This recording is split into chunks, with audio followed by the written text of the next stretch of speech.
Squirrels and Other Fur-Bearers. By John Burroughs. p. 1. Squirrels. Walking through the early October woods one day, I came upon a place where the ground was thickly strewn with very large unopened chestnut burrs. On examination I found that every burr had been cut square off with about an inch of the stem adhering, and not one had been left on the tree. It was not accident then, but design. Whose design? A squirrel's. The fruit was the finest I had ever seen in the woods, and some wise squirrel had marked it for his own. The burrs were ripe, and had just begun to divide. The squirrel that had taken all this pains had evidently reasoned with himself thus: "Now, these are extremely fine chestnuts, and I want them. If I wait till the burrs open on the tree, the crows and jays will be sure to carry off a great many of the nuts before they fall. Then, after the wind has rattled out what remain, there are the mice, the chipmunks, the red squirrels, the raccoons, the grouse, to say nothing of the boys and the pigs, to come in for their share. So I will forestall events a little. I will cut off the burrs when they have matured, and a few days of this dry October weather will cause every one of them to open on the ground. I shall be on hand in the nick of time to gather up my nuts." The squirrel, of course, had to take the chances of a prowler like myself coming along, but he had fairly stolen a march on his neighbors. As I proceeded to collect and open the burrs, I was half prepared to hear an audible protest from the trees about, for I constantly fancied myself watched by shy but jealous eyes. It is an interesting inquiry how the squirrel knew the burrs would open if left to lie on the ground a few days. Perhaps he did not know, but thought the experiment worth trying. Walking. p. 2. One reason, doubtless, why squirrels are so bold and reckless in leaping through the trees is that, if they miss their hold and fall, they sustain no injury. Every species of tree squirrel seems to be capable of a sort of rudimentary flying, at least of making itself into a parachute, so as to ease or break a fall or a leap from a great height. p. 3. The so-called flying squirrel does this the most perfectly. It opens its furry vestments, leaps into the air, and sails down the steep incline from the top of one tree to the foot of the next as lightly as a bird. But other squirrels know the same trick, only their coat skirts are not so broad. One day my dog treed a red squirrel in a tall hickory that stood in a meadow on the side of a steep hill. To see what the squirrel would do when closely pressed, I climbed the tree. As I drew near, he took refuge in the topmost branch, and then, as I came on, he boldly leaped into the air, spread himself out upon it, and with a quick, tremulous motion of his tail and legs, descended quite slowly and landed upon the ground 30 feet below me, apparently none the worse for the leap, for he ran with great speed and eluding the dog took refuge in another tree. p. 3. A recent American traveler in Mexico gives a still more striking instance of this power of squirrels partially to neutralize the force of gravity when leaping or falling through the air. Some boys had caught a Mexican black squirrel, nearly as large as a cat. It had escaped from them once, and when pursued, had taken a leap of 60 feet, from the top of a pine tree down upon the roof of a house, without injury. This feat had led the grandmother of one of the boys to declare, p. 4, that the squirrel was bewitched, and the boys proposed to put the matter to further test by throwing the squirrel down a precipice 600 feet high. Our traveler interfered, to see that the squirrel had fair play. The prisoner was conveyed in a pillow slip to the edge of the cliff, and the slip opened, so that he might have his choice, whether to remain a captive or to take the leap. He looked down the awful abyss, and then back and sidewise, his eyes glistening, his form crouching. Seeing no escape in any other direction, he took a flying leap into space, and fluttered rather than fell into the abyss below. His legs began to work like those of a swimming poodle dog, but quicker and quicker, while his tail, slightly elevated, spread out like a feather fan. A rabbit of the same weight would have made the trip in about 12 seconds. The squirrel protracted it for more than half a minute, and landed on a ledge of limestone, where we could see him plainly squat on his hind legs and smooth his ruffled fur, after which he made for the creek with a flourish of his tail, took a good drink, and scampered away into the willow thicket. p. 4. The story at first blush seems incredible, but I have no doubt our red squirrel would have made the leap safely. Then why not the great P5 black squirrel, since its parachute would be proportionately large? P5. The tails of the squirrels are broad and long and flat, not short and small like those of gophers, chipmunks, woodchucks, and other ground rodents, and when they leap or fall through the air the tail is arched and rapidly vibrates. A squirrel's tail, therefore, is something more than ornament, something more than a flag. It not only aids him in flying, but it serves as a cloak, which he wraps about him when he sleeps. In making the flying leap I have described, the animal's legs are widely extended, their bodies broadened and flattened, the tail stiffened and slightly curved, and a curious tremulous motion runs through all. It is very obvious that a deliberate attempt is made to present the broadest surface possible to the air, and I think a red squirrel might leap from almost any height to the ground without serious injury. Our flying squirrel is in no proper sense a flyer. On the ground he is more helpless than a chipmunk, because less agile. He can only sail or slide down a steep incline from the top of one tree to the foot of another. The flying squirrel is active only at night, hence its large, soft eyes, its soft fur, and its gentle, shrinking ways. It is the gentlest and most harmless of our rodents. A pair of P6, them for 2 or 3 successive years had their nest behind the blinds of an upper window of a large, unoccupied country house near me. You could stand in the room inside and observe the happy family through the window pane against which their nest pressed. There on the window sill lay a pile of large, shining chestnuts, which they were evidently holding against a time of scarcity, as the pile did not diminish while I observed them. The nest was composed of cotton and wool which they filched from a bed in one of the chambers, and it was always a mystery how they got into the room to obtain it. There seemed to be no other avenue but the chimney flue. P6. Red and gray squirrels are more or less active all winter, though very shy, and I am inclined to think partially nocturnal in their habits. Here a gray one has just passed, came down that tree and went up this. There he dug for a beechnut, and left the burr on the snow. How did he know where to dig? During an unusually severe winter I have known him to make long journeys to a barn, in a remote field, where wheat was stored. How did he know there was wheat there? In attempting to return, the adventurous creature was frequently run down and caught in the deep snow. P7. His home is in the trunk of some old birch or maple, with an entrance far up amid the branches. In the spring he builds himself a summer house of small leafy twigs in the top of a neighboring beech, where the young are reared and much of the time passed. But the safer retreat in the maple is not abandoned, and both old and young resort thither in the fall, or when danger threatens. Whether this temporary residence amid the branches is for elegance or pleasure, or for sanitary reasons or domestic convenience, the naturalist has forgotten to mention. P7. The elegant creature, so cleanly in its habits, so graceful in its carriage, so nimble and daring in its movements, excites feelings of admiration akin to those awakened by the birds and the fairer forms of nature. His passage through the trees is almost a flight. Indeed, the flying squirrel has little or no advantage over him, and in speed and nimbleness cannot compare with him at all. If he miss his footing and fall, he is sure to catch on the next branch. If the connection be broken, he leaps recklessly for the nearest spray or limb, and secures his hold, even if it be by the aid of his teeth. His career of frolic and festivity begins in the fall, after the birds have left us and the holiday spirit of nature has commenced to subside. P8. How much his presence adds to the pleasure of a saunter in the still October woods. You step lightly across the threshold of the forest, and sit down upon the first log or rock to await the signals. It is so still that the ear suddenly seems to have acquired new powers, and there is no movement to confuse the eye. Presently you hear the rustling of a branch, and see it sway or spring as the squirrel leaps from oar to it, or else you hear a disturbance in the dry leaves, and mark one running upon the ground. He has probably seen the intruder, and, not liking his stealthy movements, desires to avoid a nearer acquaintance.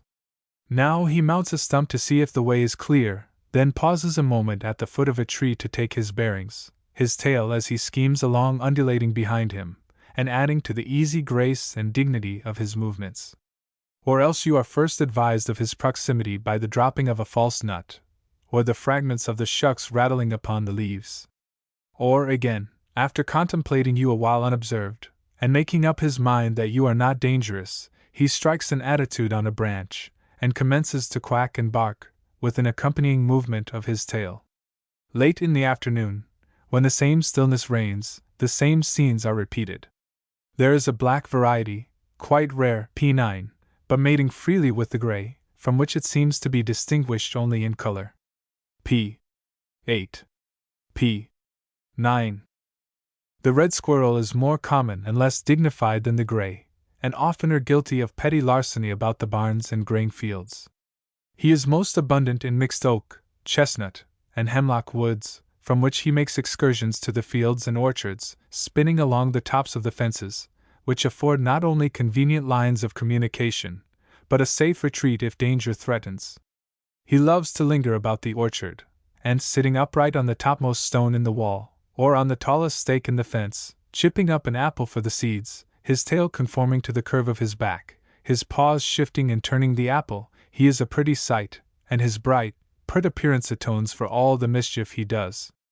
At home, in the woods, he is very frolicsome and loquacious.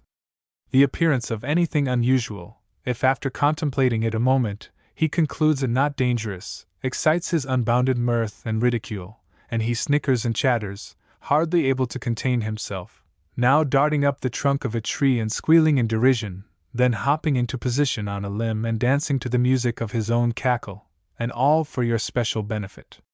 P10. There is something very human in this apparent mirth and mockery of the squirrels. It seems to be a sort of ironical laughter, and implies self-conscious pride and exultation in the laughter.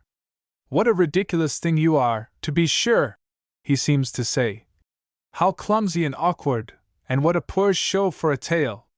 Look at me, look at me!" And he capers about in his best style. Again, he would seem to tease you and provoke your attention, then suddenly assumes a tone of good-natured, childlike defiance and derision. That pretty little imp, the chipmunk, will sit on the stone above his den and defy you, as plainly as if he said so, to catch him before he can get into his hole if you can. P10. A hard winter affects the chipmunks very little.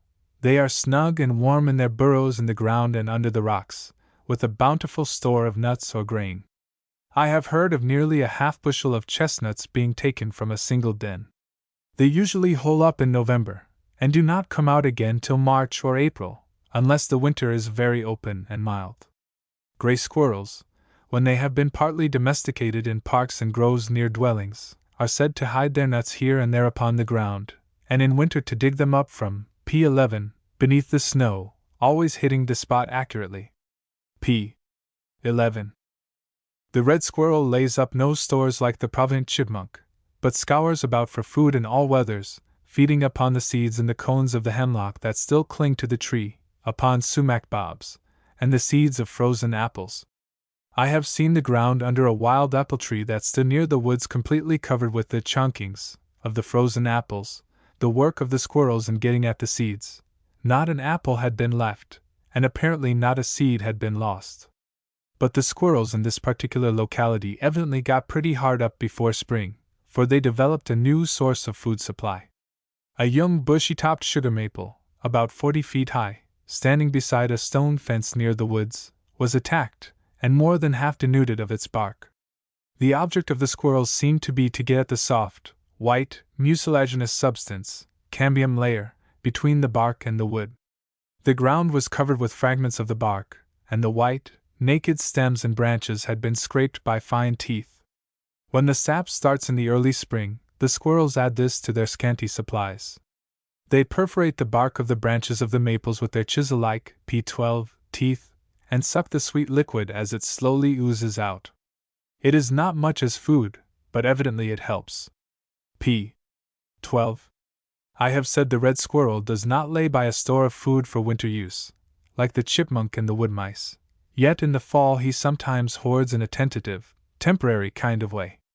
I have seen his savings, butternuts and black walnuts, stuck here and there in saplings and trees near his nest, sometimes carefully inserted in the upright fork of a limb or twig. One day, late in November, I counted a dozen or more black walnuts put away in this manner in a little grove of locusts, chestnuts, and maples by the roadside, and could but smile at the wise forethought of the rascally squirrel. His supplies were probably safer that way than if more elaborately hidden. They were well distributed. His eggs were not all in one basket, and he could go away from home without any fear that his storehouse would be broken into in his absence. The next week, when I passed that way, the nuts were all gone but two. I saw the squirrel that doubtless laid claim to them, on each occasion. There is one thing the red squirrel knows unerringly that I do not. There are probably several other things. That is, on which side of the P13, but a nut the meat lies. He always gnaws through the shell so as to strike the kernel broadside, and thus easily extract it, while to my eyes there is no external mark or indication, in the form or appearance of the nut, as there is in the hickory nut, by which I can tell whether the edge or the side of the meat is toward me. But examine any number of nuts that the squirrels have rifled, and, as a rule, you will find they always drill through the shell at the one spot where the meat will be most exposed.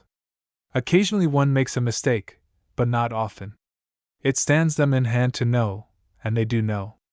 Doubtless, if butternuts were a main source of my food, and I were compelled to gnaw into them, I should learn, too, on which side my bread was buttered.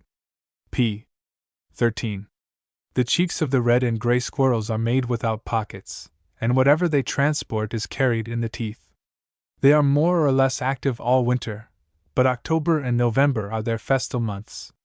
Invade some butternut or hickory grove on a frosty October morning, and hear the red squirrel beat the juba on a horizontal branch.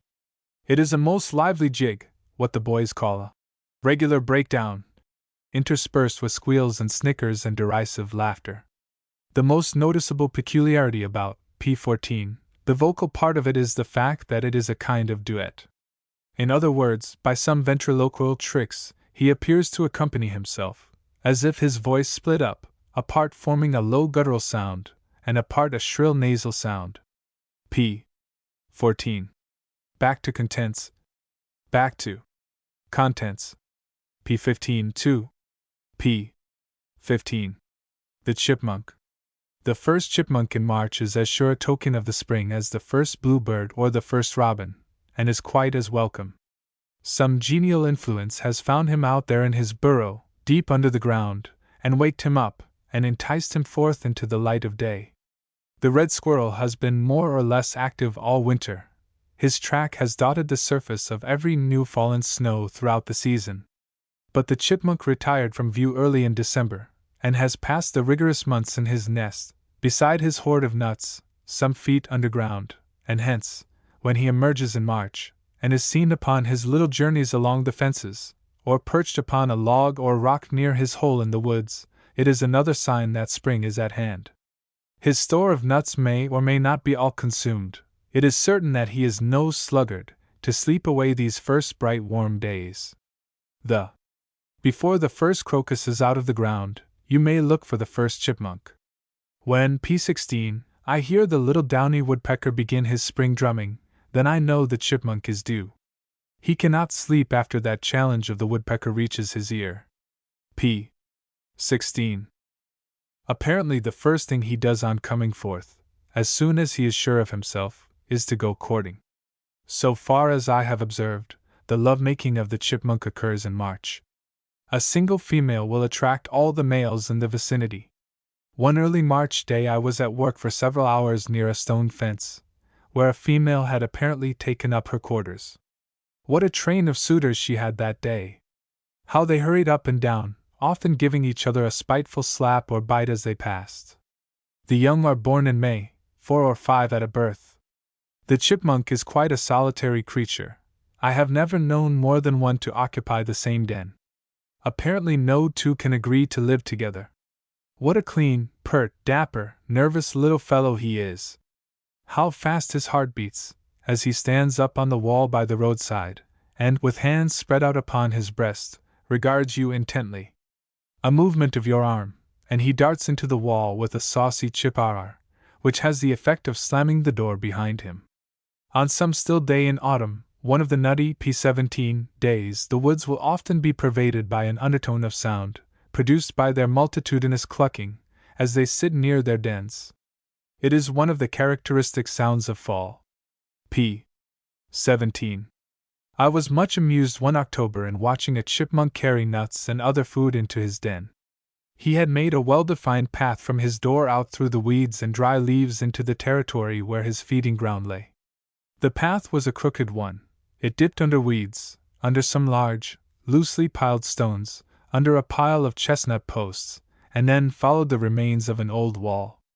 Going and coming, his motions were like clockwork. He always went by spurts and sudden sallies. He was never for one moment off his guard. He would appear at the mouth of his den, look quickly about, take a few leaps to a tussock of grass, pause a breath with one foot raised, slip quickly a few yards over some dry leaves, pause again by a stump beside a path, rush across the path to the pile of loose stones, go under the first and over the second, gain the pile of posts, make his way through that, survey his course a half moment from the other side of it, and then dart onto some other cover, and presently beyond my range, where I think he gathered acorns, as there were no other nut-bearing trees than oaks near. In 4 or 5 minutes I would see him coming back, always keeping rigidly to the course he took going out, pausing at the same spots, darting over or under the same objects, clearing at a bound the same pile of leaves. There was no variation in his manner of proceeding all the time I observed him. p. 18. He was alert, cautious, and exceedingly methodical. He had found safety in a certain course, and he did not at any time deviate a hair's breadth from it. Something seemed to say to him all the time, "Beware, beware!" The nervous, impetuous ways of these creatures are no doubt the result of the life of fear which they lead. My chipmunk had no companion. He lived all by himself in true hermit fashion, as is usually the case with this squirrel. Provident creature that he is, one would think that he would long ago have discovered that heat, and therefore food, is economized by 2 or 3 nesting together. One day in early spring, a chipmunk that lived near me met with a terrible adventure, the memory of which will probably be handed down through many generations of its family. I was sitting in the summer house with Nig the cat upon my knee, when the chipmunk came out of its den a few feet away, and ran quickly to a p19 pile of chestnut posts about 20 yards from where I Saturday Nig saw it, and was off my lap upon the floor in an instant. I spoke sharply to the cat, when she sat down and folded her paws under her, and regarded the squirrel, as I thought, with only a dreamy kind of interest. I fancied she thought it a hopeless case there amid that pile of posts. "That is not your game, Nig," I said, "so spare yourself any anxiety." Just then I was called to the house, where I was detained about 5 minutes. As I returned I met Nig coming to the house with the chipmunk in her mouth. She had the air of one who had won a wager. She carried the chipmunk by the throat, and its body hung limp from her mouth. I quickly took the squirrel from her, and reproved her sharply. It lay in my hand as if dead, though I saw no marks of the cat's teeth upon it. Presently it gasped for its breath, then again and again. I saw that the cat had simply choked it. Quickly the film passed off its eyes, its heart began visibly to beat, and slowly the breathing became regular. I carried it back, and laid it down in the door of its den. In a moment it crawled or kicked itself in. In the afternoon I placed a handful of corn there, to express my sympathy, and as far as possible make amends for Nig's cruel treatment. p. 19. p. 20. Not till 4 or 5 days had passed did my little neighbor emerge again from its den, and then only for a moment. That terrible black monster with the large green-yellow eyes, it might be still lurking near. How the black monster had captured the alert and restless squirrel so quickly, under the circumstances, was a great mystery to me. Was not its eye as sharp as the cat's, and its movements as quick? Yet cats do have the secret of catching squirrels, and birds, and mice, but I have never yet had the luck to see it done. p. 20. It was not very long before the chipmunk was going to and from her den as usual, though the dread of the black monster seemed ever before her, and gave speed and extra alertness to all her movements. In early summer 4 young chipmunks emerged from the den, and ran freely about. There was nothing to disturb them, for, alas! Nig herself was now dead. One summer day I watched a cat for nearly a half-hour trying her arts upon a chipmunk that sat upon a pile of stone. Evidently her game was to stalk him. She had cleared half the distance, or about 12 feet, that separated the chipmunk from a dense Norway spruce, when I chanced to become a spectator of the little drama. There sat the cat crouched low on the grass, her P21 big, yellow eyes fixed upon the chipmunk, and there sat the chipmunk at the mouth of his den, motionless, with his eyes fixed upon the cat. For a long time neither moved. Will the cat bind him with her fatal spell? I thought. Sometimes her head slowly lowered and her eyes seemed to dilate, and I fancied she was about to spring. But she did not.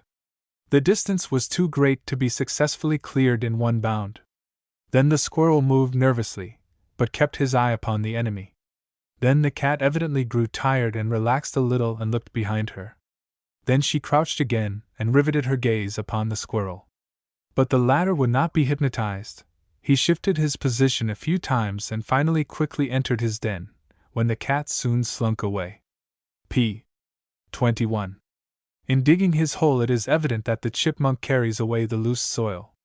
Never a grain of it is seen in front of his door. Those pockets of his probably stand him in good stead on such occasions. Only in one instance have I seen a pile of earth before the entrance to a chipmunk's den, and that was where the builder had begun his house late in November, and was probably too much hurried to remove this ugly mark from before his door.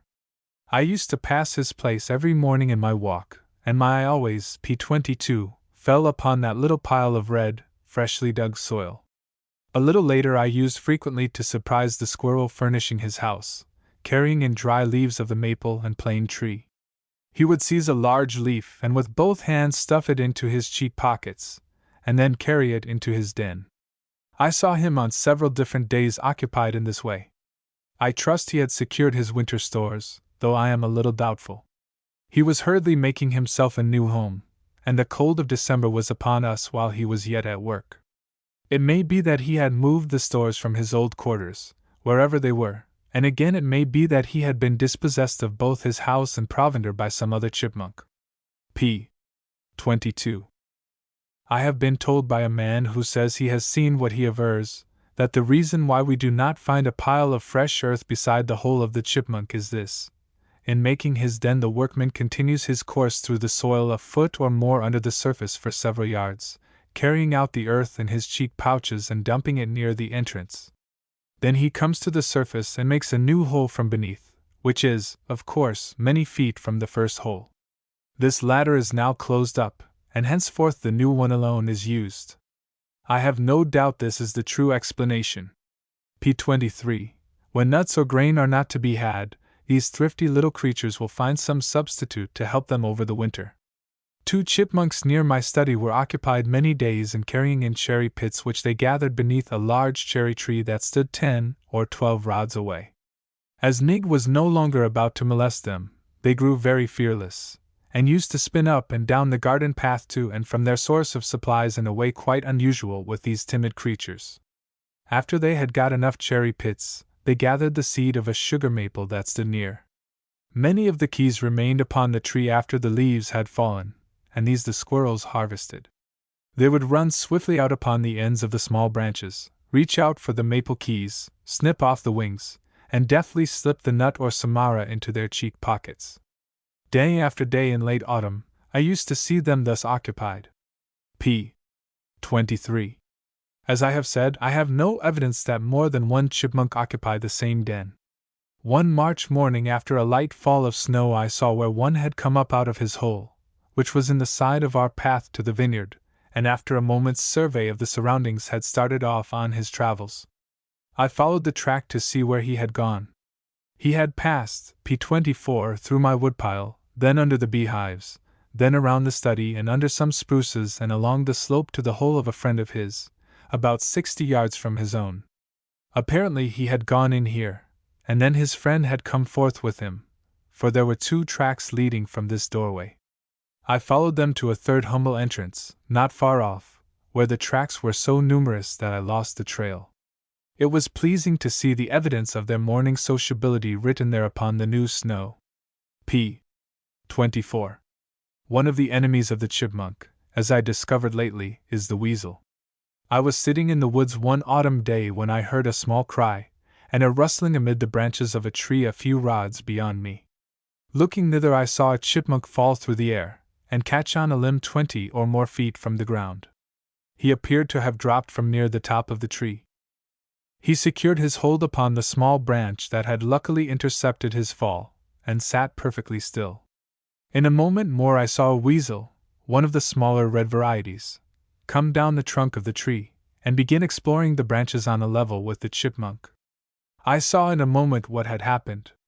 The weasel had driven the squirrel from his retreat in p25, the rocks and stones beneath, and had pressed him so closely that he had taken refuge in the top of a tree. But weasels can climb trees, too, and this one had tracked the frightened chipmunk to the topmost branch, where he had tried to seize him. Then the squirrel had, in horror, let go his hold, screamed, and fallen through the air, till he struck the branch as just described. Now his bloodthirsty enemy was looking for him again, apparently relying entirely upon his sense of smell to guide him to the game. p. 25. How did the weasel know the squirrel had not fallen clear to the ground? He certainly did know, for when he reached the same tier of branches he began exploring them. The chipmunk sat transfixed with fear, frozen with terror, not 12 feet away, and yet the weasel saw him not. Round and round, up and down, he went on the branches, exploring them over and over. How he hurried, lest the trail get cold! How subtle and cruel and fiendish he looked! His snake-like movements, his tenacity, his speed! He seemed baffled. He knew his game was near, but he could not strike the spot. The branch, upon the extreme end of which the squirrel sat, ran out and up from the tree 7 or 8 feet, and then, turning a sharp elbow, p26, swept down and out at right angles with its first course. p. 26. The weasel would pause each time at this elbow and turn back. It seemed as if he knew that particular branch held his prey, and yet its crookedness each time threw him out. He would not give it up, but went over his course again and again. One can fancy the feelings of the chipmunk, sitting there in plain view a few feet away, watching his deadly enemy hunting for the clue. How his little heart must have fairly stood still each time the fatal branch was struck. Probably as a last resort he would again have let go his hold and fallen to the ground, where he might have eluded his enemy a while longer. In the course of 5 or 6 minutes the weasel gave over the search, and ran hurriedly down the tree to the ground. The chipmunk remained motionless for a long time, then he stirred a little as if hope were reviving. Then he looked nervously about him, then he had recovered himself so far as to change his position. Presently he began to move cautiously along the branch to the bole of the tree, then, after a few moments' delay, he plucked up courage to descend to the ground, where I hope no weasel has disturbed him since. p. 27. One season a chipmunk had his den in the side of the terrace above my garden, and spent the mornings laying in a store of corn which he stole from a field 10 or 12 rods away. In traversing about half this distance, the little poacher was exposed. The first cover on the way from his den was a large maple, where he always brought up and took a survey of the scene. I would see him spinning along toward the maple, then from it by an easy stage to the fence adjoining the corn, then back again with his booty. One morning I paused to watch him more at my leisure. He came up out of his retreat, and cocked himself up to see what my motions meant. His forepaws were clasped to his breast precisely as if they had been hands, and the tips of the fingers thrust into his vest pockets. Having satisfied himself with reference to me, he sped on toward the tree. He had nearly reached it, when he turned tail and rushed for his hole with the greatest precipitation. As he neared it, I saw some bluish object in the air closing in upon him with the speed of an arrow, and, as he vanished within, a shrike brought up in front of the spot, and with spread wings and tail stood hovering a moment, and looking in, then turned and went away. Apparently it was a narrow escape for the chipmunk, p. 28, and I venture to say, he stole no more corn that morning. The shrike is said to catch mice, but it is not known to attack squirrels. The bird certainly could not have strangled the chipmunk, and I am curious to know what would have been the result had he overtaken him. Probably it was only a kind of brag on his part, a bold dash where no risk was run. He simulated the hawk, the squirrel's real enemy, and no doubt enjoyed the joke. p. 27. p. 28. The sylvan folk seem to know when you are on a peaceful mission, and are less afraid than usual. Did not that marmot today guess my errand did not concern him as he saw me approach there from his cover in the bushes? But when he saw me pause and deliberately seat myself on the stone wall immediately over his hole, his confidence was much shaken. He apparently deliberated a while, for I heard the leaves rustle as if he were making up his mind, when he suddenly broke cover and came for his hole full tilt. Any other animal would have taken to his heels and fled, but a woodchuck's heels do not amount to much for speed, and he feels his only safety is in his hole. On he came in the most obstinate and determined manner, and I dare say if I had sat down in his hole would have, p. 29, attacked me unhesitatingly. This I did not give him a chance to do, and he whipped into his den beneath me with a defiant snort. Farther on, a saucy chipmunk presumed upon my harmless character to an unwonted degree also. I had paused to bathe my hands and face in a little trout brook, and had set a tin cup, which I had partly filled with strawberries as I crossed the field, on a stone at my feet, when along came the chipmunk as confidently as if he knew precisely where he was going, and perfectly oblivious of my presence, cocked himself up on the rim of the cup and proceeded to eat my choicest berries. I remained motionless and observed him. He had eaten but two when the thought seemed to occur to him that he might be doing better, and he began to fill his pockets. 2, 4, 6, 8 of my berries quickly disappeared, and the cheeks of the little vagabond swelled. But all the time he kept eating, that not a moment might be lost. Then he hopped off the cup, and went skipping from stone to stone till the brook was passed, when he disappeared in the woods. In 2 or 3 minutes he was back again, and went to stuffing himself as before. Then he disappeared a second time, and I imagine told a friend of his, for in a moment or two along came a bob-tailed chipmunk, p. 30, as if in search of something, and passed up, and down, and around, but did not quite hit the spot. Shortly, the first returned a third time, and had now grown a little fastidious, for he began to sort over my berries, and to bite into them, as if to taste their quality. He was not long in loading up, however, and in making off again. But I had now got tired of the joke, and my berries were appreciably diminishing, so I moved away. What was most curious about the proceeding was, that the little poacher took different directions each time, and returned from different ways. Was this to elude pursuit, or was he distributing the fruit to his friends and neighbors about, astonishing them with strawberries for lunch? p. 29. p. 30. On another occasion I was much amused by 3 chipmunks, who seemed to be engaged in some kind of game. It looked very much as if they were playing tag. Round and round they would go, first one taking the lead, then another, all good-natured and gleeful as schoolboys. There is one thing about a chipmunk that is peculiar: he is never more than one jump from home. Make a dive at him anywhere, and in he goes. He knows where the hole is, even when it is covered up with leaves. There is no doubt, also, that he has his own sense of humor and p. 31, fun, as what squirrel has not? I have watched 2 red squirrels for a half-hour coursing through the large trees by the roadside where branches interlocked, and engaged in a game of tag as obviously as 2 boys. As soon as the pursuer had come up with the pursued, and actually touched him, the palm was his, and away he would go, taxing his wits and his speed to the utmost to elude his fellow. p. 31.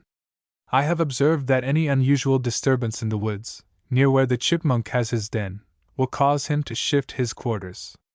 One October, for many successive days, I saw one carrying into his hole buckwheat which he had stolen from a near field. The hole was only a few rods from where we were getting out stone, and as our work progressed, and the racket and uproar increased, the chipmunk became alarmed. He ceased carrying in, and after much hesitating and darting about, and some prolonged absences, he began to carry out. He had determined to move. If the mountain fell, he, at least, would be away in time. So, by mouthfuls or cheekfuls, the grain was transferred to a new place. He did not make a bee to get it done, but carried it all himself, occupying several days, and making a trip about every 10 minutes. Back to contents. Back to contents. P32 3. P32. The woodchuck. In the middle and eastern states, our woodchuck takes the place, in some respects, of the English rabbit, burrowing in every hillside and under every stone wall and jutting ledge and large boulder, whence it makes raids upon the grass and clover and sometimes upon the garden vegetables. It is quite solitary in its habits, seldom more than one inhabiting the same den, unless it be a mother and her young. It is not now so much a woodchuck as a field chuck. Occasionally, however, one seems to prefer the woods, and is not seduced by the sunny slopes and the succulent grass, but feeds, as did his fathers before him, upon roots and twigs, the bark of young trees, and upon various wood plants.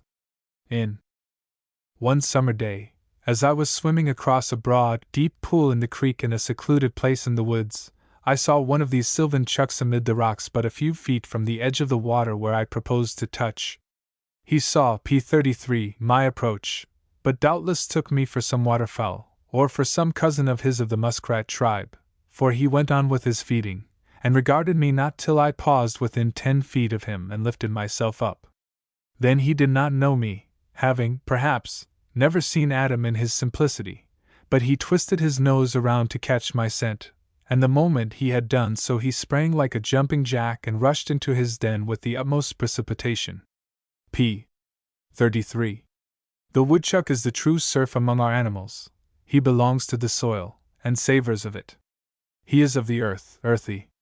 There is generally a decided odor about his dens and lurking places, but it is not at all disagreeable in the clover-scented air, and his shrill whistle, as he takes to his hole or defies the farm dog from the interior of the stone wall, is a pleasant summer sound.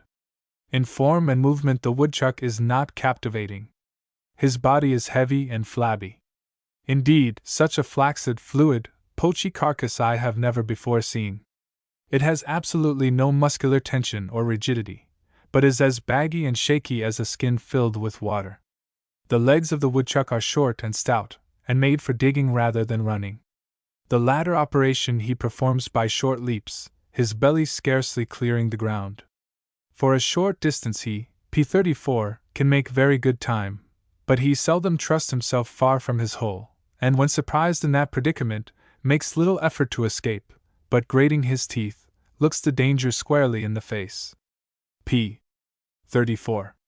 I knew a farmer in New York who had a very large bobtailed churn dog by the name of Cuff. The farmer kept a large dairy and made a great deal of butter, and it was the business of Cuff to spend nearly the half of each summer day treading the endless round of the churning machine. During the remainder of the day he had plenty of time to sleep and rest, and sit on his hips and survey the landscape. One day, sitting thus, he discovered a woodchuck about 40 rods from the house, on a steep side hill, feeding about near his hole, which was beneath a large rock. The old dog, forgetting his stiffness, and remembering the fun he had had with woodchucks in his earlier days, started off at his highest speed, vainly hoping to catch this one before he could get to his hole. But the woodchuck, seeing the dog come laboring up the hill, sprang to the mouth of his den, and when his pursuer was only a few rods off, whistled tauntingly and went in. This occurred several times, the old dog marching up the hill, and then marching down again, having had his labor for his pains. P35, I suspect that he revolved the subject in his mind while revolving the great wheel of the churning machine, and that some turn or other brought him a happy thought, for next time he showed himself a strategist. Instead of giving chase to the woodchuck, when first discovered, he crouched down to the ground, and resting his head on his paws, watched him. The woodchuck kept working away from his hole, lured by the tender clover, but, not unmindful of his safety, lifted himself up on his haunches every few moments, and surveyed the approaches. Presently, after the woodchuck had let himself down from one of these attitudes of observation and resumed his feeding, Cuff started swiftly but stealthily up the hill, precisely in the attitude of a cat when she is stalking a bird. When the woodchuck rose up again, Cuff was perfectly motionless and half hid by the grass. When he again resumed his clover, Cuff sped up the hill as before, this time crossing a fence, but in a low place, and so nimbly that he was not discovered. Again the woodchuck was on the outlook, Again Cuff was motionless and hugging the ground. As the dog neared his victim, he was partially hidden by a swell in the earth, but still the woodchuck from his outlook reported, "All right," when Cuff, having not twice as far to p36 run as the chuck, threw all stealthiness aside and rushed directly for the hole. At that moment the woodchuck discovered his danger, and seeing that it was a race for life, leaped as I never saw Marmot leap before. But he was 2 seconds too late. His retreat was cut off, and the powerful jaws of the old dog closed upon him. P. 35. P. 36.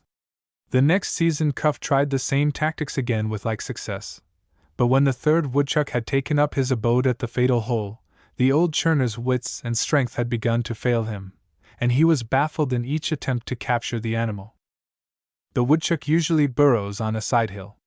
This enables him to guard against being drowned out, by making the termination of the hole higher than the entrance. He digs in slantingly for about 2 or 3 feet, then makes a sharp upward turn and keeps nearly parallel with the surface of the ground for a distance of 8 or 10 feet farther, according to the grade. Here he makes his nest and passes the winter, holing up in October or November, and coming out again in March or April. This is a long sleep, and is rendered possible only by the amount of fat with which the system has become stored during the summer. The fire of life still burns, but very faintly and slowly, as with the drafts all closed, p37, and the ashes heaped up.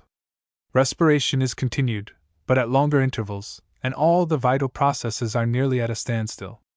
Dig one out during hibernation, Audubon did so, and you find it a mere inanimate ball, that suffers itself to be moved and rolled about without showing signs of awakening.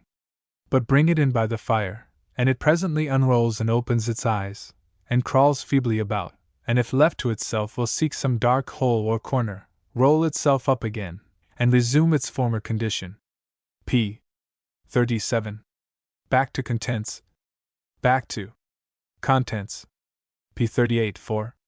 P. 38. The rabbit and the hare. With us the hare is of the remote northern woods, the rabbit is of the fields and bushy margins of the woods. One retreats before man and civilization, the other follows in their wake. The rabbit is now common in parts of our state, New York, where in my boyhood only the hare was found. The rabbit evidently loves to be neighbor to man and profits by it. Nearly every winter one takes up her abode under my study floor, and when the snow is deep and the weather is cold she usually finds every night a couple of sweet apples on her threshold. I suppose she thinks they grow there, or are blown there by the wind like the snow. At such times she does not leave her retreat. The apples are good fortune enough. If I neglect to put them there, in the morning I see where she has gone forth over the lawn looking for them, or for some other food. I wonder if that fox chanced to catch a glimpse of her the other night when he stealthily, p39, leaped over the fence near by and walked along between the study and the house. How clearly one could read that it was not a little dog that had passed there. There was something furtive in the track. It shied off away from the house and around it, as if eyeing it suspiciously, and then it had the caution and deliberation of the fox, bold, but not too bold. Wariness was in every footprint. If it had been a little dog that had chanced to wander that way, when he crossed my path he would have followed it up to the barn and have gone smelling around for a bone. But this sharp, cautious track held straight across all others, keeping 5 or 6 rods from the house, up the hill, across the highway toward a neighboring farmstead, with its nose in the air, and its eye and ear alert, so to speak. P. 39.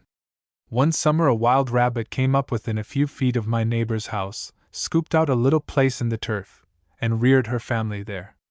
I suppose she felt more secure from prowling cats and dogs than in the garden or vineyard. My neighbor took me out to let me into her secret. He pointed down to the ground a few feet in front of us and said, "There it is." I looked and saw nothing but the newly mown turf with one spot the size of my 2 hands where the grass was apparently dead. "I see, p40, no rabbit nor any signs of a rabbit," I replied. He stooped to this dry spot and lifted up a little blanket or carpet of matted dry grass and revealed one of the prettiest sights I had ever seen, and the only one of the kind I had ever looked upon. 4 or 5 little rabbits half the size of chipmunks, cuddled down in a dry fur-lined nest. They did not move or wink, and their ears were pressed down close to their heads. My neighbor let the coverlet fall back, and they were hidden again as by magic. p. 40.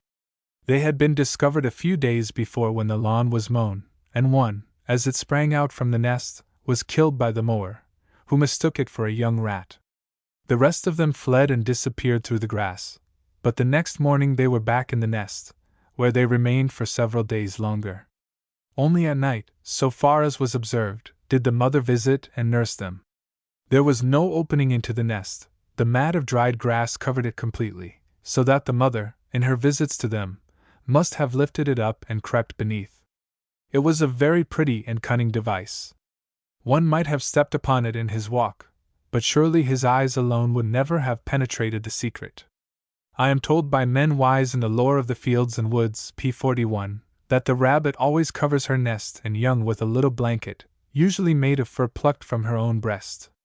p. 41. The rabbit seems to suffer very little from the deep snows and severe cold of winter. The deeper the snow, the nearer she is brought to the tops of the tender bushes and shoots. I see in my walks where she has cropped the tops of the small, bushy, soft maples, cutting them slantingly as you would with a knife, and quite as smoothly. Indeed, the mark was so like that of a knife that, notwithstanding the tracks, it was only after the closest scrutiny that I was convinced it was the sharp, chisel-like teeth of the rabbit. She leaves no chips, and apparently makes clean work of every twig she cuts off. The hare is nocturnal in its habits, and though a very lively creature at night, with regular courses and runways through the wood, is entirely quiet by day. Timid as he is, he makes little effort to conceal himself, usually squatting beside a log, stump, or tree, and seeming to avoid rocks and ledges where he might be partially housed from the cold and the snow, but where also, and this consideration undoubtedly determines his choice, he would be more apt to fall a prey to his enemies. In this, as well as in many other respects, he differs from the rabbit, p. 42, proper. He never burrows in the ground, or takes refuge in a den or hole, when pursued. If caught in the open fields, he is much confused and easily overtaken by the dog, but in the woods, he leaves his enemy at a bound. In summer, when first disturbed, he beats the ground violently with his feet, by which means he would express to you his surprise or displeasure. It is a dumb way he has of scolding. After leaping a few yards, he pauses an instant, as if to determine the degree of danger, and then hurries away with a much lighter tread. p. 42. His feet are like great pads, and his track in the snow has little of the sharp, articulated expression of reynards, or of animals that climb or dig. Yet it is very pretty, like all the rest, and tells its own tale. There is nothing bold or vicious or vulpine in it, and his timid, harmless character is published at every leap. He abounds in dense woods, preferring localities filled with a small undergrowth of beech and birch, upon the bark of which he feeds. Nature is rather partial to him, and matches his extreme local habits and character with a suit that corresponds with his surroundings, reddish-gray in summer and white in winter. Back to contents. p. 43 v. p. 43. The muskrat.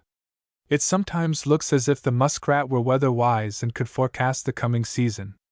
I doubt if a long series of observations would bear out the truth of this remark, yet I have noticed that in his nest building he sometimes hits the mark with surprising accuracy. In the fall of 1878 I observed that he built unusually high and massive nests. I noticed them in several different localities. In a shallow, sluggish pond by the roadside, which I used to pass daily in my walk, 2 nests were in process of construction throughout the month of November. The builders worked only at night, and I could see each day that the work had visibly advanced. When there was a slight skim of ice over the pond, this was broken up about the nests, with trails through it in different directions where the material had been brought. The houses were placed a little to one side of the main channel, and were constructed entirely of a species of coarse wild grass that grew all about. p. 44. So far as I could see, from first to last they were solid masses of grass, as if the interior cavity or nest was to be excavated afterward, as doubtless it was. As they emerged from the pond, they gradually assumed the shape of a miniature mountain, very bold and steep on the south side, and running down a long, gentle grade to the surface of the water on the north. One could see that the little architect hauled all his material up this easy slope, and thrust it out boldly around the other side. Every mouthful was distinctly defined. After they were 2 feet or more above the water, I expected each day to see that the finishing stroke had been given and the work brought to a close. But higher yet, said the builder. p. 44. December drew near, the cold became threatening, and I was apprehensive that winter would suddenly shut down upon those unfinished nests. But the wise muskrats seemed to know better than I did. Finally, about the 6th of December, the nests assumed completion. The northern incline was absorbed or carried up, and each structure became a strong massive cone, 3 or 4 feet high, the largest nest of the kind I had ever seen. "Does it mean a severe winter?" I inquired. An old farmer said it meant high water, and he was right once, at least, for in a few p.45 days afterward we had the heaviest rainfall known in this section for half a century. The creeks rose to an almost unprecedented height. The sluggish pond became a seething, turbulent watercourse. Gradually the angry element crept up the sides of these lake dwellings, till, when the rain ceased, about 4 o'clock, they showed above the flood no larger than a man's hat. During the night the channel shifted till the main current swept over them, and next day not a vestige of the nests was to be seen. They had gone downstream, as had many other dwellings of a less temporary character. The rats had built wisely, and would have been perfectly secure against any ordinary high water, but who can foresee a flood? The oldest traditions of their race did not run back to the time of such a visitation. p. 45. Nearly a week afterward another dwelling was begun, well away from the treacherous channel, but the architects did not work at it with much heart. The material was very scarce, the ice hindered, and before the basement story was fairly finished, winter had the pond under his lock and key. In other localities I noticed that where the nests were placed on the banks of streams, they were made secure against the floods by being built amid a small clump of bushes. When the p.46 fall of 1879 came, the muskrats were very tardy about beginning their house, laying the cornerstone, or the corner-sod, about December 1st, and continuing the work slowly and indifferently. On the 15th of the month the nest was not yet finished. "Maybe," I said, "this indicates a mild winter." And sure enough, the season was one of the mildest known for many years. The rats had little use for their house. p. 46. Again, in the fall of 1880, while the weather-wise were wagging their heads, some forecasting a mild, some a severe winter, I watched with interest for a sign from my muskrats. About November 1st, a month earlier than the previous year, they began their nest, and worked at it with a will. They appeared to have just got tidings of what was coming. If I had taken the hint so palpably given, my celery would not have been frozen up in the ground, and my apples caught in unprotected places. When the cold wave struck us, about November 20th, my four-legged "I told you so's" had nearly completed their dwelling. It lacked only the ridge board, so to speak, it needed a little topping out to give it a finished look. But this it never got. The winter had come to stay, and it waxed more and more severe, till the unprecedented cold of the last days of December must have, p.47, astonished even the wise muskrats in their snug retreat. I approached their nest at this time, a white mound upon the white, deeply frozen surface of the pond, and wondered if there was any life in that apparent sepulchre. I thrust my walking stick sharply into it, when there was a rustle and a splash into the water, as the occupant made his escape.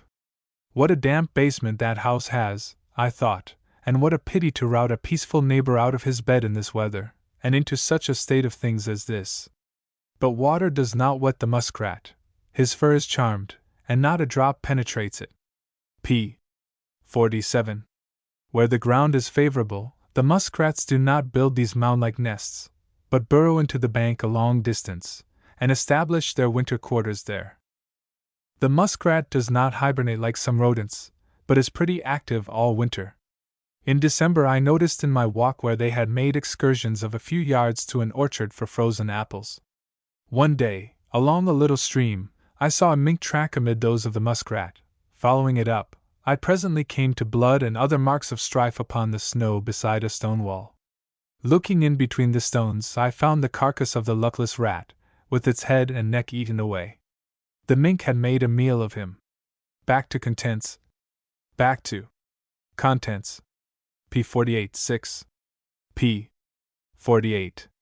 The skunk. In February, a new track appears upon the snow, slender and delicate, about a third larger than that of the gray squirrel, indicating no haste or speed, but, on the contrary, denoting the most imperturbable ease and leisure, the footprints so close together that the trail appears like a chain of curiously carved links. Cermaphytus mephitica, or, in plain English, the skunk, has waked up from his 6 weeks' nap and come out into society again. He is a nocturnal traveler, very bold and impudent, coming quite up to the barn and outbuildings, and sometimes taking up his quarters for the season under the haymow. There is no such word as hurry in his dictionary, as you may see by his path upon the snow. He has a very sneaking, insinuating way, and goes creeping about the fields and woods, never once in a perceptible degree altering his gait, and if a fence crosses his course, steers for a break or opening to avoid climbing. He is too indolent even to dig his own hole, but appropriates P. 49, that of a woodchuck, or hunts out a crevice in the rocks, from which he extends his rambling in all directions, preferring damp, thawy weather. He has very little discretion or cunning, and holds a trap in utter contempt, stepping into it as soon as beside it, relying implicitly for defense against all forms of danger upon the unsavory punishment he is capable of inflicting. He is quite indifferent to both man and beast, and will not hurry himself to get out of the way of either. Walking through the summer fields at twilight, I have come near stepping upon him, and was much the more disturbed of the two. In P. 49. He has a secret to keep and knows it, and is careful not to betray himself until he can do so with the most telling effect. I have known him to preserve his serenity even when caught in a steel trap, and look the very picture of injured innocence, maneuvering carefully and deliberately to extricate his foot from the grasp of the naughty jaws. Do not by any means take pity on him, and lend a helping hand. How pretty his face and head! How fine and delicate his teeth, like a weasel's or a cat's! When about a third grown, he looks so well that one covets him for a pet. My neighbor once captured a young one, which he kept over a year, and which afforded him much amusement. He named it Mahomet. P. 50. No animal is more cleanly in its habits than he. He is not an awkward boy who cuts his own face with his whip, and neither his flesh nor his fur hints the weapon with which he is armed. The most silent creature known to me, he makes no sound, so far as I have observed, save a diffuse, impatient noise like that produced by beating your hand with a whisk broom, when the farm dog has discovered his retreat in the stone fence. He renders himself obnoxious to the farmer by his partiality for hens' eggs and young poultry. He is a confirmed epicure, and at plundering hen roosts an expert. Not the full-grown fowls are his victims, but the youngest and most tender. At night mother hen receives under her maternal wings a dozen newly hatched chickens, and with much pride and satisfaction feels them all safely tucked away in her feathers. In the morning she is walking about disconsolately, attended by only 2 or 3 of all that pretty brood. What has happened? Where are they gone? That pickpocket, Cermaphytus, could solve the mystery. Quietly has he approached, under cover of darkness, and one by one relieved her of her precious charge. Look closely, and you will see their little yellow legs and beaks, or part of a mangled form, lying about on the ground. Or, before the hen has hatched, he, P. 51, may find her out, and by the same sleight of hand, remove every egg, leaving only the empty blood-stained shells to witness against him. The birds, especially the ground builders, suffer in like manner from his plundering propensities. P. 50. P. 51. The secretion upon which he relies for defense, and which is the chief source of his unpopularity, while it affords good reasons against cultivating him as a pet, and mars his attractiveness as game, is by no means the greatest indignity that can be offered to a nose. It is a rank, living smell, and has none of the sickening qualities of disease or putrefaction. Indeed, I think a good smeller will enjoy its most refined intensity. It approaches the sublime, and makes the nose tingle. It is tonic and bracing, and I can readily believe, has rare medicinal qualities. I do not recommend its use as eye water, though an old farmer assures me it has undoubted virtues when thus applied. Hearing, one night, a disturbance among his hens, he rushed suddenly out to catch the thief, when Sir Mephitis, taken by surprise, and no doubt much annoyed at being interrupted, discharged the vials of his wrath full in the farmer's face, and with such admirable effect that, for a few moments, he was completely blinded, and powerless to revenge himself upon the rogue, who embraced the opportunity to make good his P-52 escape. But he declared that afterwards his eyes felt as if purged by fire, and his sight was much clearer. P-52. The skunk has perfect confidence in the efficacy of his weapon. Late one March afternoon in my walk, I saw one coming down through a field toward the highway. I thought I would intercept him and turn him back. I advanced to within 15 or 20 yards of him, and, as he did not check his course, judged it prudent to check mine. On he came toward me, with the most jaunty and frolicsome air, waving his tail high above his head and challenging me to the combat. I retreated and he pursued, till I finally left him master of the field. Back to contents. Back to contents. P-53-7. P-53. The fox. It has been many a long day since I heard a fox bark, but in my youth among the Catskills I often heard the sound, especially of a still moonlight night in midwinter. Perhaps it was more a cry than a bark, not continuous like the baying of a dog, but uttered at intervals. One feels that the creature is trying to bark, but has not yet learned the trick of it. But it is a wild, weird sound. I would get up any night to hear it again. I used to listen for it when a boy, standing in front of my father's house. Presently I would hear one away up on the shoulder of the mountain, and I imagined I could almost see him sitting there in his furs upon the illuminated surface and looking down in my direction. As I listened, maybe one would answer him from behind the woods in the valley, a fitting sound amid the ghostly winter hills. The red fox was the only species that abounded in this locality. On my way to school in the morning, after a fresh fall of snow, I would see P-54 at many points where he had crossed the road. Here he had leisurely passed within rifle range of the house, evidently reconnoitering the premises with an eye to the hen roost. That clear, sharp track, there was no mistaking it for the clumsy footprint of a little dog. All his wildness and agility were photographed in it. Here he had taken fright, or suddenly recollected an engagement, and in long, graceful leaps, barely touching the fence, had gone careering up the hill as fleet as the wind. P-54. The usual gait of the fox, unlike that of the dog, is, at night at least, a walk. On such occasions he is in quest of game and he goes through the woods and fields in an alert, stealthy manner, stepping about a foot at a time, and keeping his eyes and ears open. The wild, buoyant creature, how beautiful he is! I had often seen his dead carcass, and at a distance had witnessed the hounds drive him across the upper fields, but the thrill and excitement of meeting him in his wild freedom in the woods were unknown to me till, one cold winter day, drawn thither by the baying of a hound, I stood near the summit of the mountain, waiting a renewal of the sound, that I might determine the course of the dog and choose my position. Stimulated by the ambition of all P-55 young Nimrods to bag some notable game. Long I waited, and patiently, till, chilled and benumbed, I was about to turn back, when, hearing a slight noise, I looked up and beheld a most superb fox, loping along with inimitable grace and ease, evidently disturbed, but not pursued by the hound, and so absorbed in his private meditations that he failed to see me, though I stood transfixed with amazement and admiration, not 10 yards distant.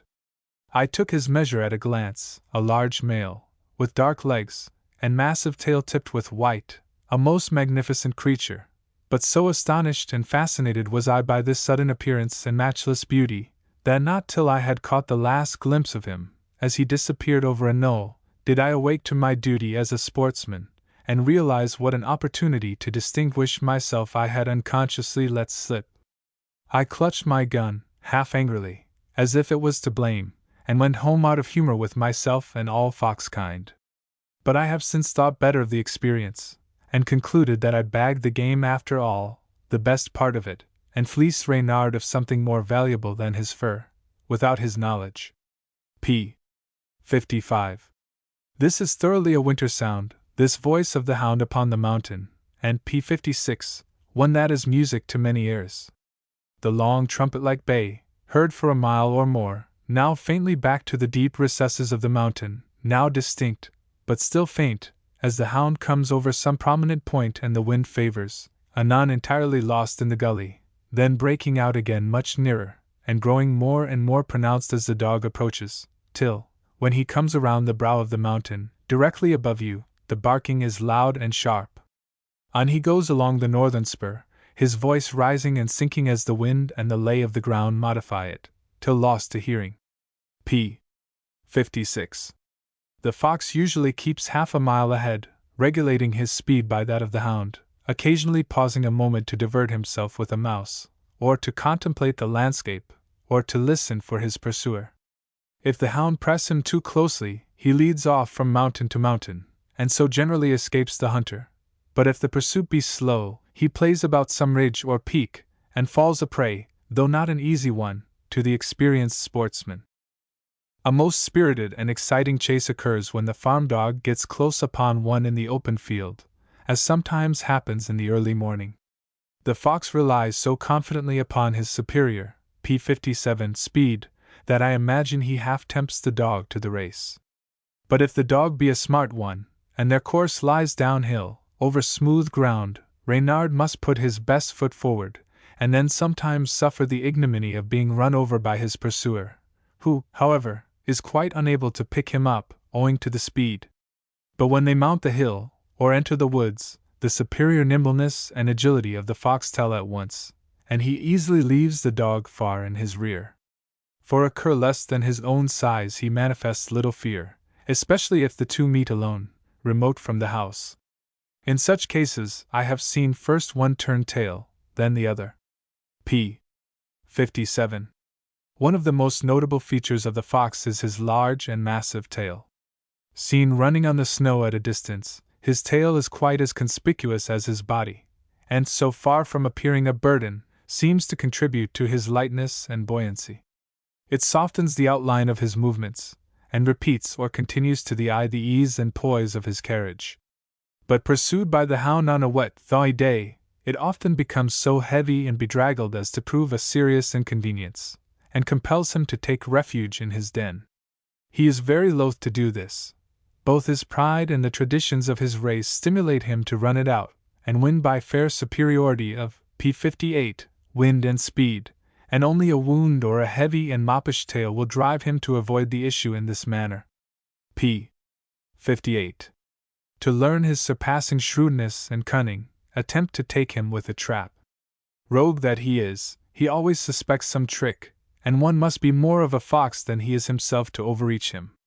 At first sight it would appear easy enough. With apparent indifference he crosses your path, or walks in your footsteps in the field, or travels along the beaten highway, or lingers in the vicinity of stacks and remote barns. Carry the carcass of a pig, or a fowl, or a dog, to a distant field in midwinter, and in a few nights his tracks cover the snow about it. The inexperienced country youth, misled by the seeming carelessness of Reynard, suddenly conceives a project to enrich himself with fur, and wonders that the idea has not occurred to him before, and to others. I knew a youthful yeoman of this kind, who imagined he had found a mine of wealth on discovering on a remote side hill, between two woods, a dead porker, upon which it appeared all the foxes of the neighborhood did nightly banquet. The clouds were burdened with snow, and as the first flakes commenced to eddy down, he set out, trap and broom in hand, already counting over in imagination the p. 59 silver quarters he would receive for his first fox skin. With the utmost care, and with a palpitating heart, he removed enough of the trodden snow to allow the trap to sink below the surface. Then, carefully sifting the light element over it and sweeping his tracks full, he quickly withdrew, laughing exultingly over the little surprise he had prepared for the cunning rogue. The elements conspired to aid him, and the falling snow rapidly obliterated all vestiges of his work. The next morning at dawn he was on his way to bring in his fur. The snow had done its work effectually, and, he believed, had kept his secret well. Arrived in sight of the locality, he strained his vision to make out his prize lodged against the fence at the foot of the hill. Approaching nearer, the surface was unbroken, and doubt usurped the place of certainty in his mind. A slight mound marked the site of the porker, but there was no footprint near it. Looking up the hill, he saw where Reynard had walked leisurely down toward his wonted bacon till within a few yards of it, when he had wheeled, and with prodigious strides disappeared in the woods. The young trapper saw at a glance what a comment this was upon his skill in the art, and indignantly exhuming the iron, he walked home with it, the stream of silver quarters suddenly setting in another direction. p. 59. p. 60. The successful trapper commences in the fall, or before the first deep snow. In a field not too remote, with an old axe he cuts a small place, say 10 inches by 14, in the frozen ground, and removes the earth to the depth of 3 or 4 inches, then fills the cavity with dry ashes, in which are placed bits of roasted cheese. Reynard is very suspicious at first, and gives the place a wide berth. It looks like design, and he will see how the thing behaves before he approaches too near. But the cheese is savory, and the cold severe. He ventures a little closer every night, until he can reach and pick a piece from the surface. Emboldened by success, like other mortals, he presently digs freely among the ashes, and finding a fresh supply of the delectable morsels every night, is soon thrown off his guard and his suspicions quite lulled. After a week of baiting in this manner, and on the eve of a light fall of snow, the trapper carefully conceals his trap in the bed, first smoking it thoroughly with hemlock boughs to kill or neutralize all smell of the iron. If the weather favors and the proper precautions have been taken, he may succeed, though the chances are still greatly against him. p. 60. Reynard is usually caught very lightly, seldom more than the ends of his toes being between the p. 61 jaws. He sometimes works so cautiously as to spring the trap without injury even to his toes, or may remove the cheese night after night without even springing it. I knew an old trapper who, on finding himself outwitted in this manner, tied a bit of cheese to the pan, and next morning had poor Reynard by the jaw. The trap is not fastened, but only encumbered with a clog, and is all the more sure in its hold by yielding to every effort of the animal to extricate himself. p. 61. When Reynard sees his captor approaching, he would fain drop into a mouse hole to render himself invisible. He crouches to the ground and remains perfectly motionless until he perceives himself discovered, when he makes one desperate and final effort to escape, but ceases all struggling as you come up, and behaves in a manner that stamps him a very timid warrior, cowering to the earth with a mingled look of shame, guilt, and humiliation. A young farmer told me of tracing one with his trap to the border of a wood, where he discovered the cunning rogue trying to hide by embracing a small tree. Most animals, when taken in a trap, show fight, but Reynard has more faith in the nimbleness of his feet than in the terror of his teeth. I once spent a summer month in a mountainous, p. 62, district in the state of New York, where, from its earliest settlement, the red fox has been the standing prize for skill in the use of the trap and gun. At the house where I was stopping were 2 foxhounds, and a neighbor half a mile distant had a third. There were many others in the township, and in season they were well employed, too, but the 3 spoken of, attended by their owners, held high carnival on the mountains in the immediate vicinity.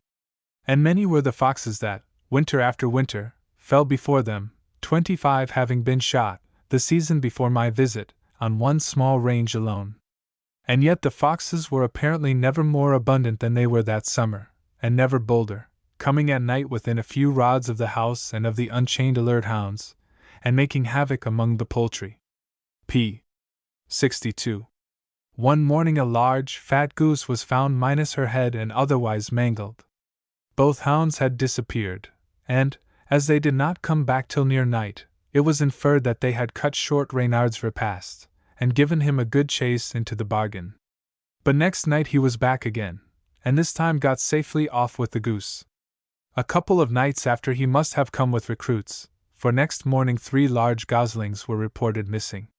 The p. 63 Silly geese now got it through their noddles that there was danger about, and every night thereafter came close up to the house to roost. p.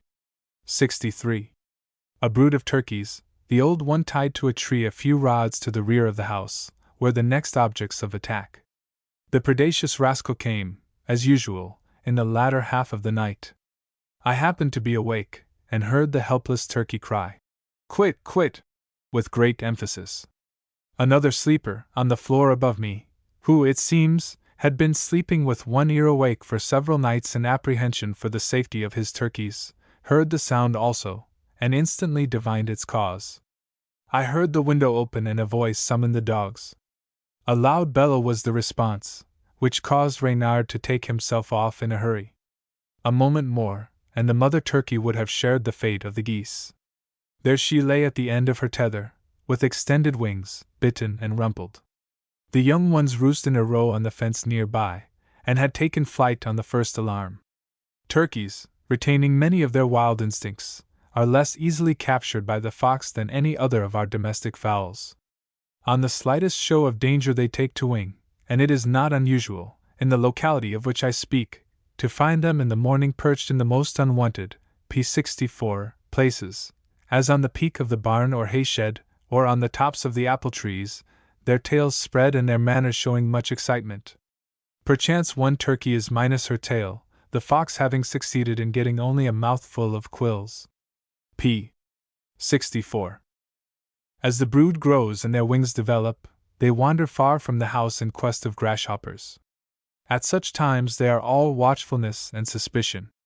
Crossing the fields one day, attended by a dog that much resembled a fox, I came suddenly upon a brood about 1/3 grown, which were feeding in a pasture just beyond a wood. It so happened that they caught sight of the dog without seeing me, when instantly, with the celerity of wild game, they launched into the air, and while the old one perched upon a treetop, as if to keep an eye on the supposed enemy, the young went sailing over the trees toward home.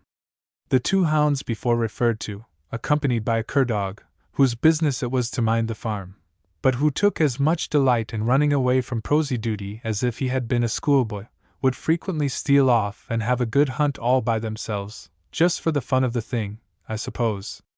I more than half suspect that it was as a kind of taunt or retaliation, p. 65, that Reynard came and took the geese from under their very noses. One morning they went off and stayed till the afternoon of the next day. They ran the fox all day and all night, the hounds baying at every jump, the cur-dog silent and tenacious. When the trio returned they came dragging themselves along, stiff, footsore, gaunt, and hungry. For a day or two afterward they lay about the kennels, seeming to dread nothing so much as the having to move. The stolen hunt was their spree, and of course they must take time to get over it. p. 65. Some old hunters think the fox enjoys the chase as much as the hound, especially when the latter runs slowly, as the best hounds do. The fox will wait for the hound, will sit down and listen, or play about, crossing and recrossing and doubling upon his track, as if enjoying a mischievous consciousness of the perplexity he would presently cause his pursuer. It is evident, however, that the fox does not always have his share of the fun. Before a swift dog, or in a deep snow, or on a wet day when his tail gets heavy, he must put his best foot forward. As a last resort he holes up.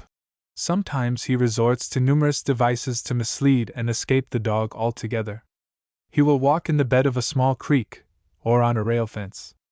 I heard of an instance, p. 66, of a fox, hard and long pressed, that took to a rail fence, and after walking some distance, made a leap to one side to a hollow stump, in the cavity of which he snugly stowed himself. The ruse succeeded, and the dogs lost the trail, but the hunter, coming up, passed by chance near the stump, when out bounded the fox, his cunning availing him less than he deserved. On another occasion the fox took to the public road, and stepped with great care and precision into a sleigh track. The hard, polished snow took no imprint of the light foot, and the scent was no doubt less than it would have been on a rougher surface. Maybe, also, the rogue had considered the chances of another sleigh coming along, before the hound, and obliterating the trail entirely. p. 66. Audubon tells of a fox, which, when started by the hounds, always managed to elude them at a certain point. Finally, the hunter concealed himself in the locality, to discover, if possible, the trick. Presently along came the fox, and making a leap to one side, ran up the trunk of a fallen tree which had lodged some feet from the ground, and concealed himself in the top. In a few minutes the hounds came up, and in their eagerness passed some distance beyond the point, and then went still farther, looking for the lost trail. Then the fox hastened down, p. 67, and taking his back track, fooled the dogs completely. p. 67. I was told of a silver-gray fox in northern New York, which, when pursued by the hounds, would run till it had hunted up another fox, or the fresh trail of one, when it would so maneuver that the hound would invariably be switched off on the second track. In cold, dry weather the fox will sometimes elude the hound, at least delay him much, by taking to a bare, plowed field. The hard, dry earth seems not to retain a particle of the scent, and the hound gives a loud, long, peculiar bark, to signify he has trouble. It is now his turn to show his wit, which he often does by passing completely around the field, and resuming the trail again where it crosses the fence or a strip of snow. The fact that any dry, hard surface is unfavorable to the hound suggests, in a measure, the explanation of the wonderful faculty that all dogs in a degree possess of tracking an animal by the scent of the foot alone. Did you ever think why a dog's nose is always wet? Examine the nose of a foxhound, for instance, how very moist and sensitive. Cause this moisture to dry up, and the dog would be as powerless to track an animal as you are.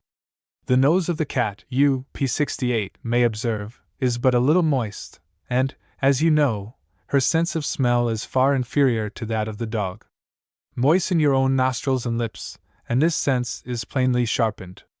The sweat of a dog's nose, therefore, is no doubt a vital element in its power, and without taking a very long logical stride, we may infer how a damp, rough surface aids him in tracking game. p. 68. A still hunt rarely brings you in sight of a fox, as his ears are much sharper than yours, and his tread much lighter. But if the fox is mousing in the fields, and you discover him before he does you, you may, the wind favoring, call him within a few paces of you. Secrete yourself behind the fence, or some other object, and squeak as nearly like a mouse as possible. Reynard will hear the sound at an incredible distance. Pricking up his ears, he gets the direction, and comes trotting along as unsuspiciously as can be. I have never had an opportunity to try the experiment, but I know perfectly reliable persons who have.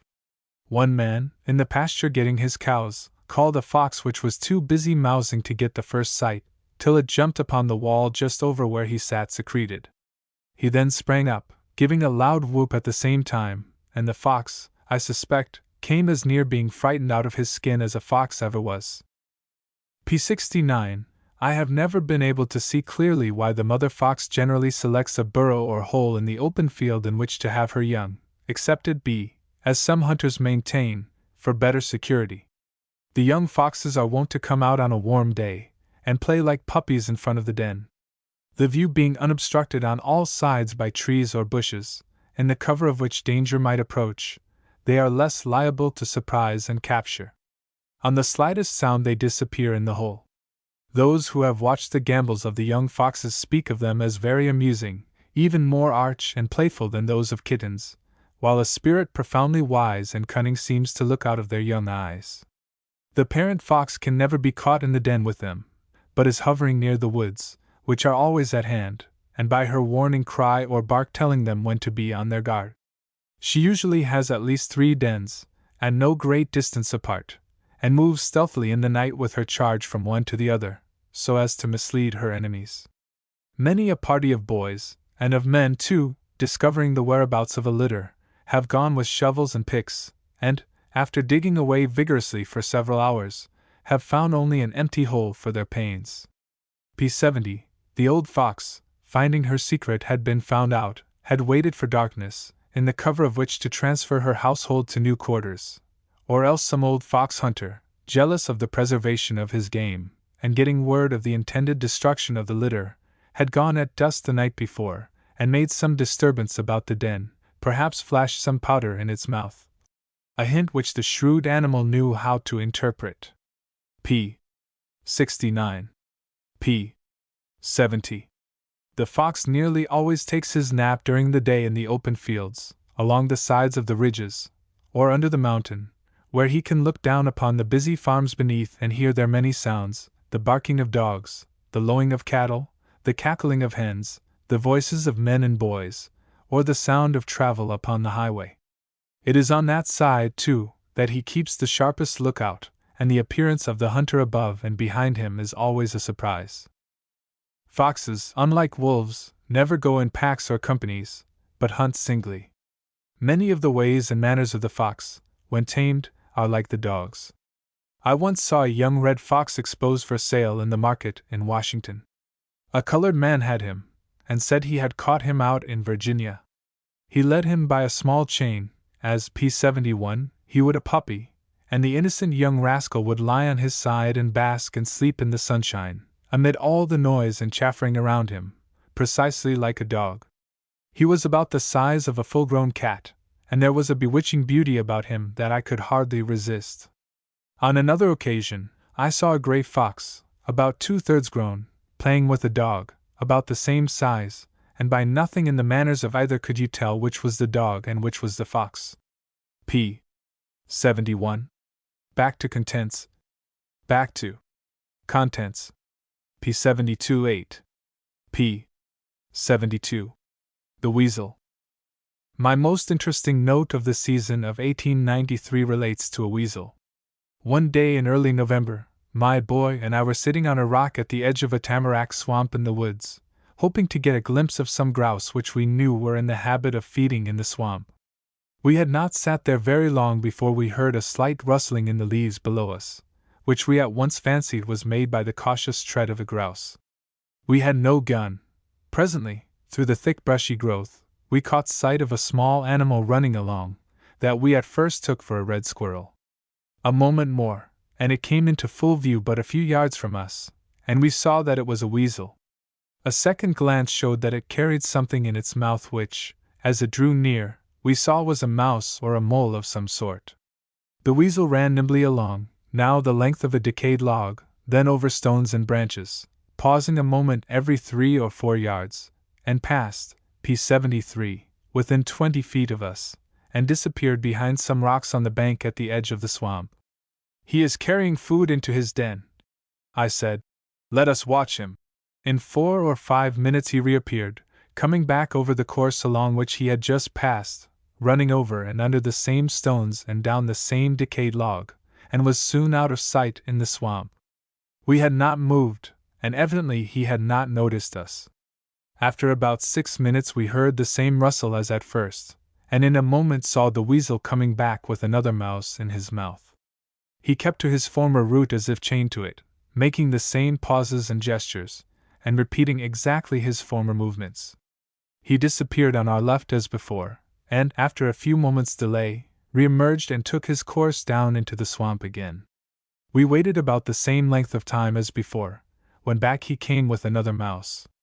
He evidently had a big crop of mice down there amid the bogs and bushes, and he was gathering his harvest in very industriously. We became curious to see exactly where his den was, and so walked around where he had seemed to disappear each time, and waited. He was as punctual as usual, and was back with his game exactly on time. It happened that we had stopped, p. 74, within 2 paces of his hole, so that, as he approached it, he evidently discovered us. He paused, looked steadily at us, and then, without any sign of fear, entered his den. The entrance was not under the rocks as we had expected to find it, but was in the bank a few feet beyond them. We remained motionless for some time, but he did not reappear. Our presence had made him suspicious, and he was going to wait a while. Then I removed some dry leaves and exposed his doorway, a small, round hole, hardly as large as the chipmunk makes, going straight down into the ground. We had a lively curiosity to get a peep into his larder. If he had been carrying in mice at this rate very long, his cellars must be packed with them. With a sharp stick I began digging into the red clay soil, but soon encountered so many roots from near trees that I gave it up, deciding to return next day with a mattock. so I repaired the damages I had done as well as I could, replacing the leaves, and we moved off. My p. 73. p. 74. The next day, which was mild and still, I came back prepared, as I thought, to unearth the weasel and his treasures. I sat down where we had sat the day before and awaited developments. I was curious to know if the weasel was still carrying in his harvest. I had sat but a few minutes when I heard again the rustle in the dry leaves, and saw the weasel coming home with another mouse. I observed him till he had made 3 trips. About every 6 or 7 minutes, I calculated, he brought in a mouse. Then I went and stood near his hole. This time he had a fat meadow mouse. He laid it down near the entrance, went in and turned around, and reached out and drew the mouse in after him. That store of mice I am bound to see, I thought, and then fell to with the heavy mattock. I followed the hole down about 2 feet, when it turned to the north. I kept the clue by thrusting into the passage slender twigs. These it was easy to follow. 2 or 3 feet more and the hole branched, one part going west, the other northeast. I followed the west one a few feet till it branched. Then I turned to the easterly tunnel, and pursued it till it branched. I followed one of these ways till it divided. I began to be embarrassed and hindered by the accumulations of loose soil. Evidently this weasel had foreseen just such an assault upon his castle as I was making, and had planned it accordingly. He was not to be caught napping. I found several enlargements in the various tunnels, breathing spaces, or spaces to turn around in, or to meet and chat with a companion, but nothing that looked like P76, a terminus, a permanent living room. I tried removing the soil a couple of paces away with the mattock, but found it slow work. I was getting warm and tired, and my task was apparently only just begun. The farther I dug, the more numerous and intricate became the passages. I concluded to stop, and come again the next day, armed with a shovel in addition to the mattock. P. 75. P. 76. Accordingly, I came back on the morrow, and fell to work vigorously. I soon had quite a large excavation. I found the bank a labyrinth of passages, with here and there a large chamber. One of the latter I struck only 6 inches under the surface, by making a fresh breach a few feet away. While I was leaning upon my shovel handle and recovering my breath, I heard some light-footed creature tripping over the leaves above me just out of view, which I fancied might be a squirrel. Presently I heard the bay of a hound and the yelp of a cur, and then knew that a rabbit had passed near me. The dogs came hurrying after, with a great rumpus, and then presently the hunters followed. The dogs remained barking not many rods south of me on the edge of the swamp, and I knew the rabbit had run to hole. For half an hour or more I, P77, heard the hunters at work there, digging their game out. Then they came along and discovered me at my work. They proved to be an old trapper and woodsman and his son. I told them what I was in quest of. "A mountain weasel," said the old man. "7 or 8 years ago I used to set deadfalls for rabbits just over there, and the game was always partly eaten up. It must have been this weasel that visited my traps. So my game was evidently an old resident of the place. This swamp, maybe, had been his hunting ground for many years, and he had added another hall to his dwelling each year. After further digging, I struck at least one of his banqueting halls, a cavity about the size of one's hat, arched over by a network of fine tree roots. The occupant evidently lodged or rested here also.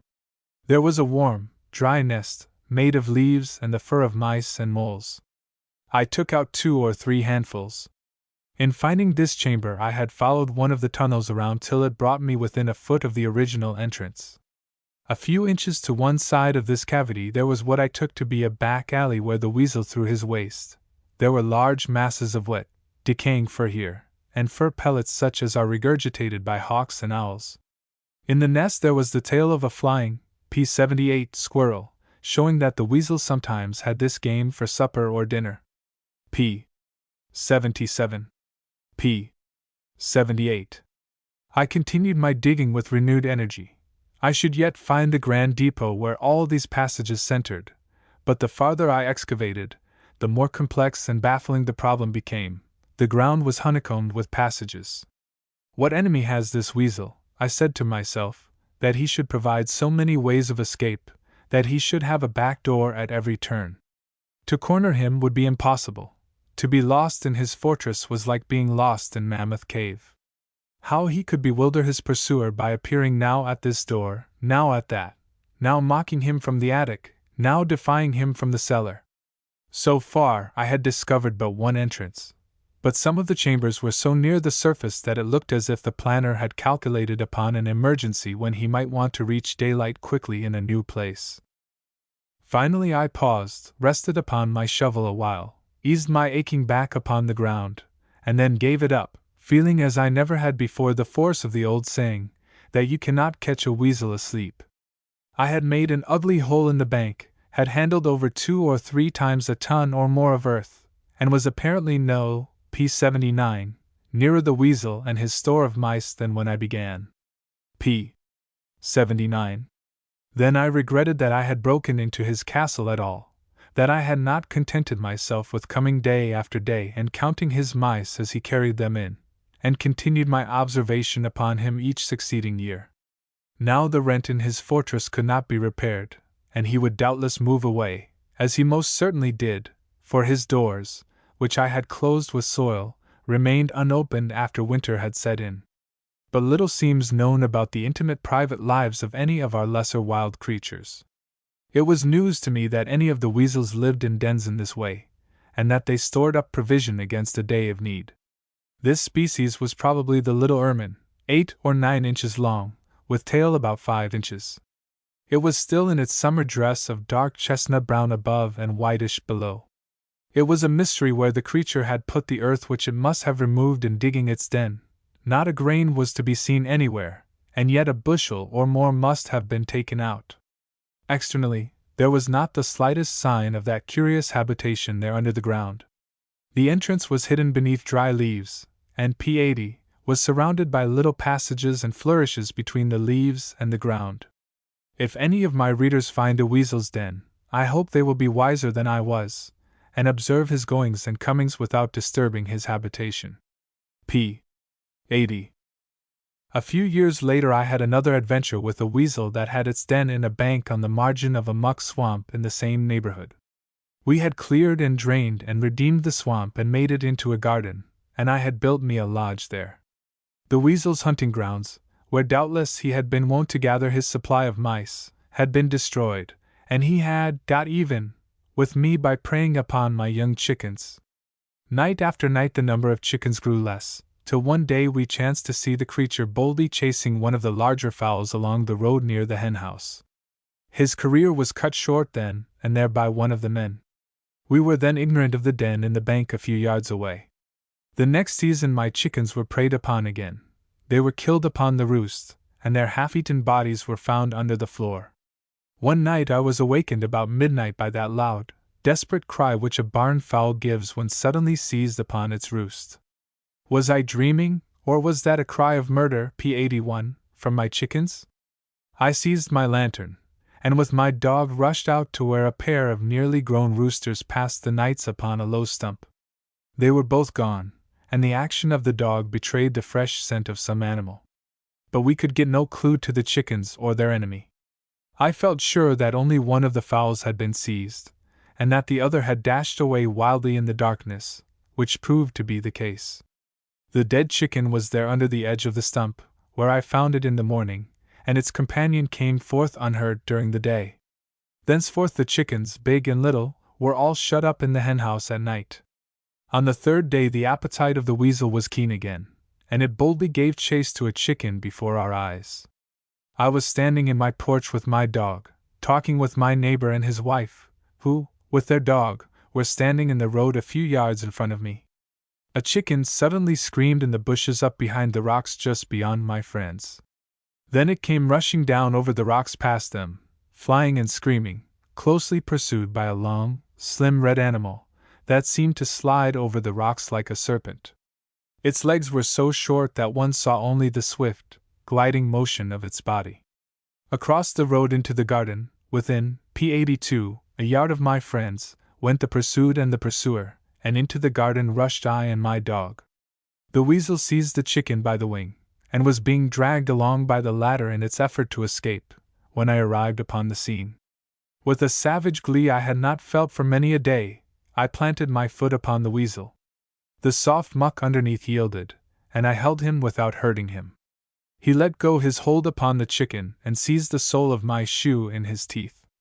Then I reached down and gripped him with my thumb and forefinger just back of the ears, and lifted him up, and looked his impotent rage in the face. What gleaming eyes, what an array of threatening teeth, what reaching of vicious claws, what a wriggling and convulsed body! But I held him firmly. He could only scratch my hand and dart fire from his electric, bead-like eyes. In the meantime my dog was bounding up, begging to be allowed to have his way with the weasel. But I knew what he did not. I knew that in anything like a fair encounter the weasel would get the first hold, would draw the first blood, and hence probably effect his escape. So I carried the animal, writhing and scratching, to a place in the road removed from any near cover, and threw him violently upon the ground, hoping thereby so to stun P83, and bewilder him that the terrier could rush in and crush him before he recovered his wits. But I had miscalculated. The blow did indeed stun and confuse him, but he was still too quick for the dog, and had him by the lip like an electric trap. Nip lifted up his head and swung the weasel violently about in the air, trying to shake him off, uttering a cry of rage and pain, but did not succeed in loosening the animal's hold for some moments. When he had done so, and attempted to seize him a second time, the weasel was first again, but quickly released his hold and darted about this way and that, seeking cover.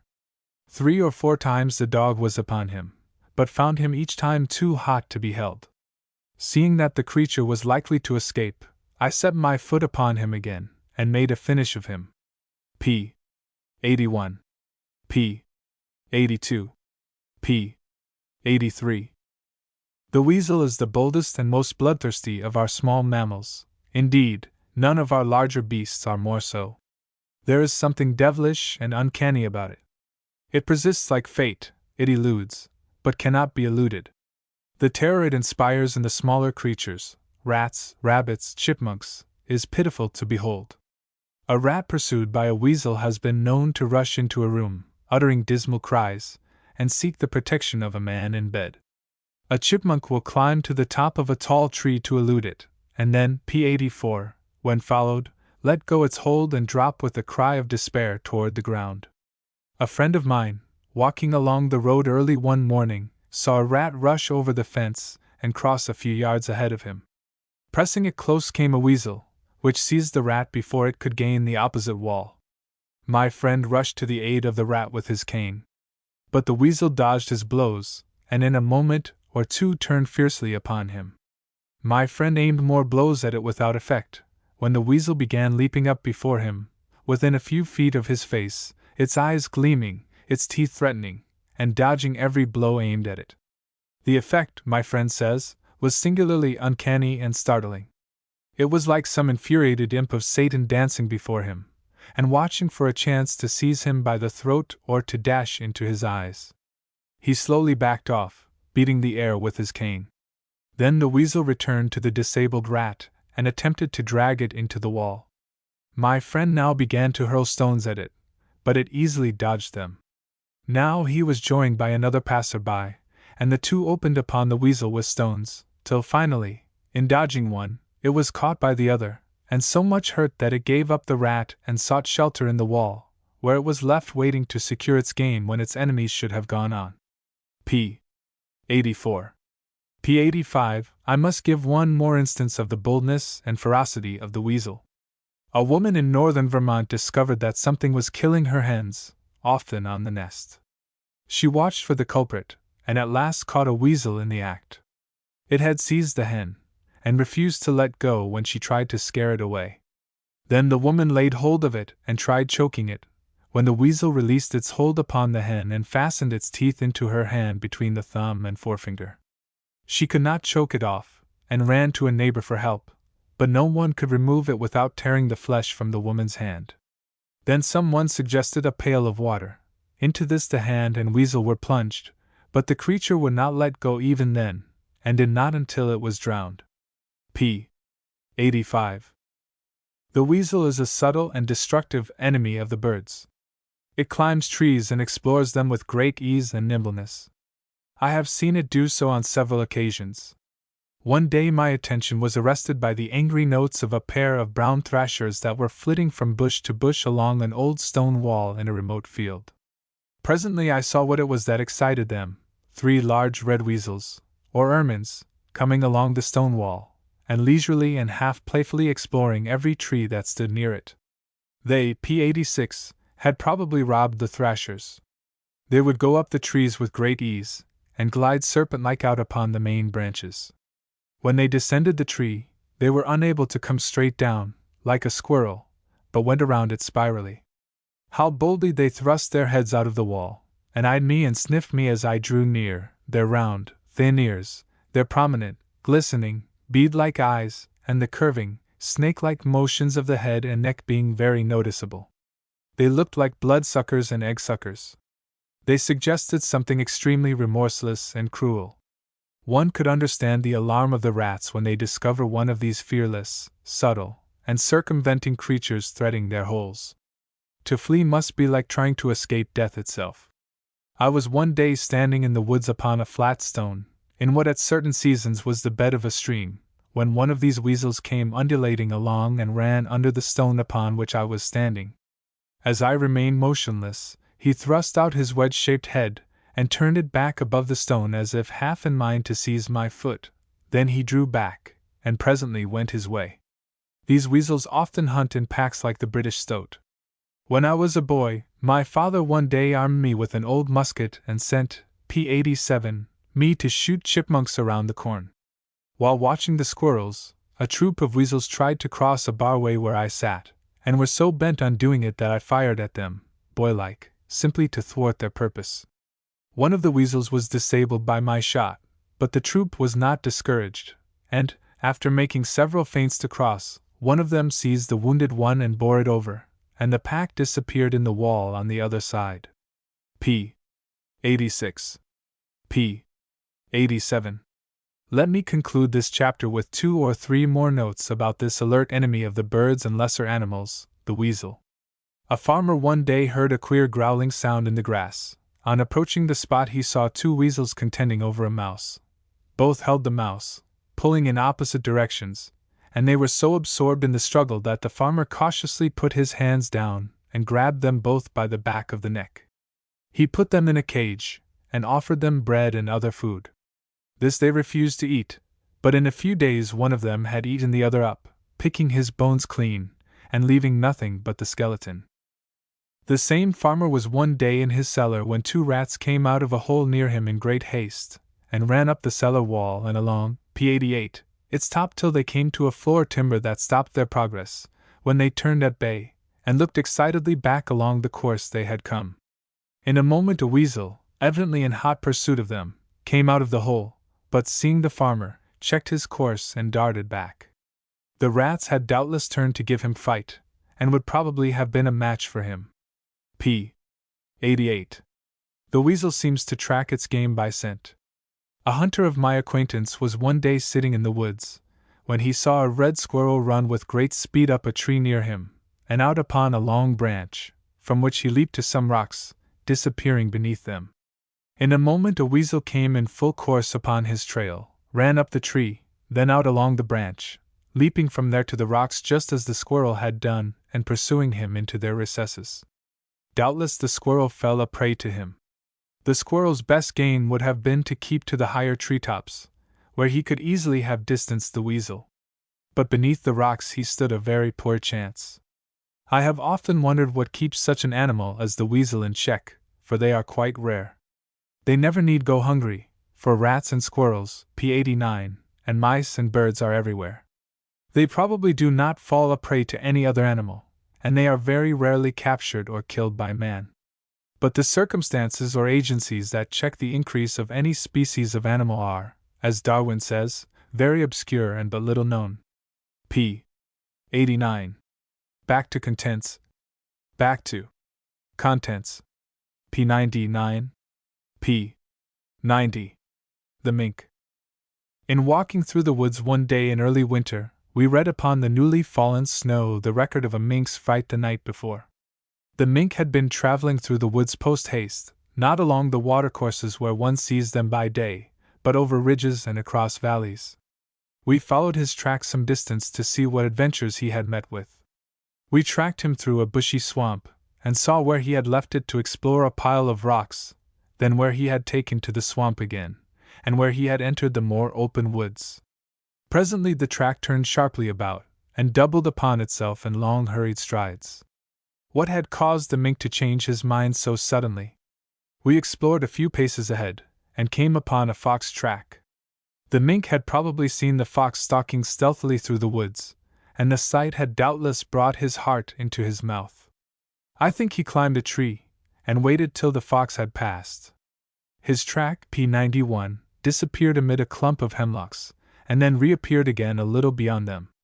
It described a big loop around, and then crossed the fox track only a few yards from the point where its course was interrupted.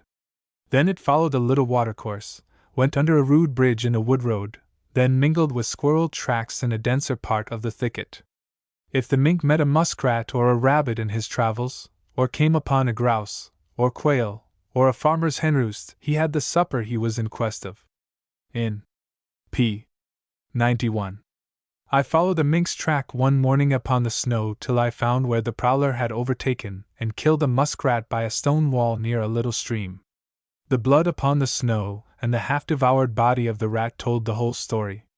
The mink is very fond of muskrats, and trappers often use this flesh to bait their traps. I wonder if he has learned to enter the underwater hole to the muskrat's den, and then seek him in his chamber above, where the poor rat would have little chance to escape. The mink is only a larger weasel, and has much of the boldness and bloodthirstiness of that animal. One summer day my dog Lark and I were sitting beside a small watercourse in the woods, when I saw a mink coming up the stream toward us. I sat motionless till the mink was, P92, within a few feet of us, when the dog saw him. As the dog sprang, the mink darted under a large flat stone. Lark was very fierce, and seemed to say to me, "Just lift up that stone and I will show you my way with minks." This I quickly did, and the dog sprang for the game, but he as quickly withdrew with a cry of pain as if he had touched something red-hot. The mink had gotten the first blow or bite, and then effected his escape between my feet and the dog's, as if he had vanished in the air. Where he went to was a mystery. There was no hole, no depth of water, no hiding place anywhere that I could discover or that the dog could discover, and yet the mink had disappeared. It was like some conjurer's trick. P. 92. Minks are fond of fish, and can capture them in the water. This makes them very destructive along small trout streams and ponds.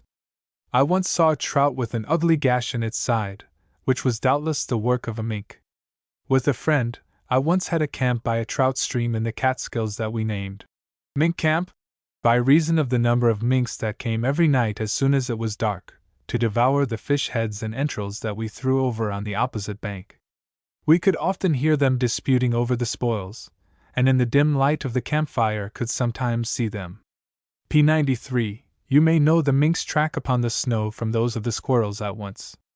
In the squirrel track the prints of the large hind feet are ahead, with the prints of the smaller forefeet just behind them, as in the case of the rabbit.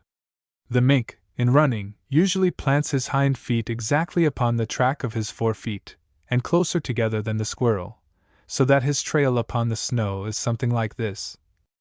P. 93. The squirrel's track, as well as those of the rabbit and the white-footed mouse, is in form like this. One winter day I had a good view of a mink running upon the snow and ice along the edge of a stream. He had seen or heard me, and was making a little extra speed. He bounded along with his back much arched, in a curiously stiff and mechanical sort of way, with none of the grace and ease of the squirrel. He leaped high, and cleared about 2.5 feet at a bound. Back to contents. Back to contents. P94X. P. 94. The raccoon.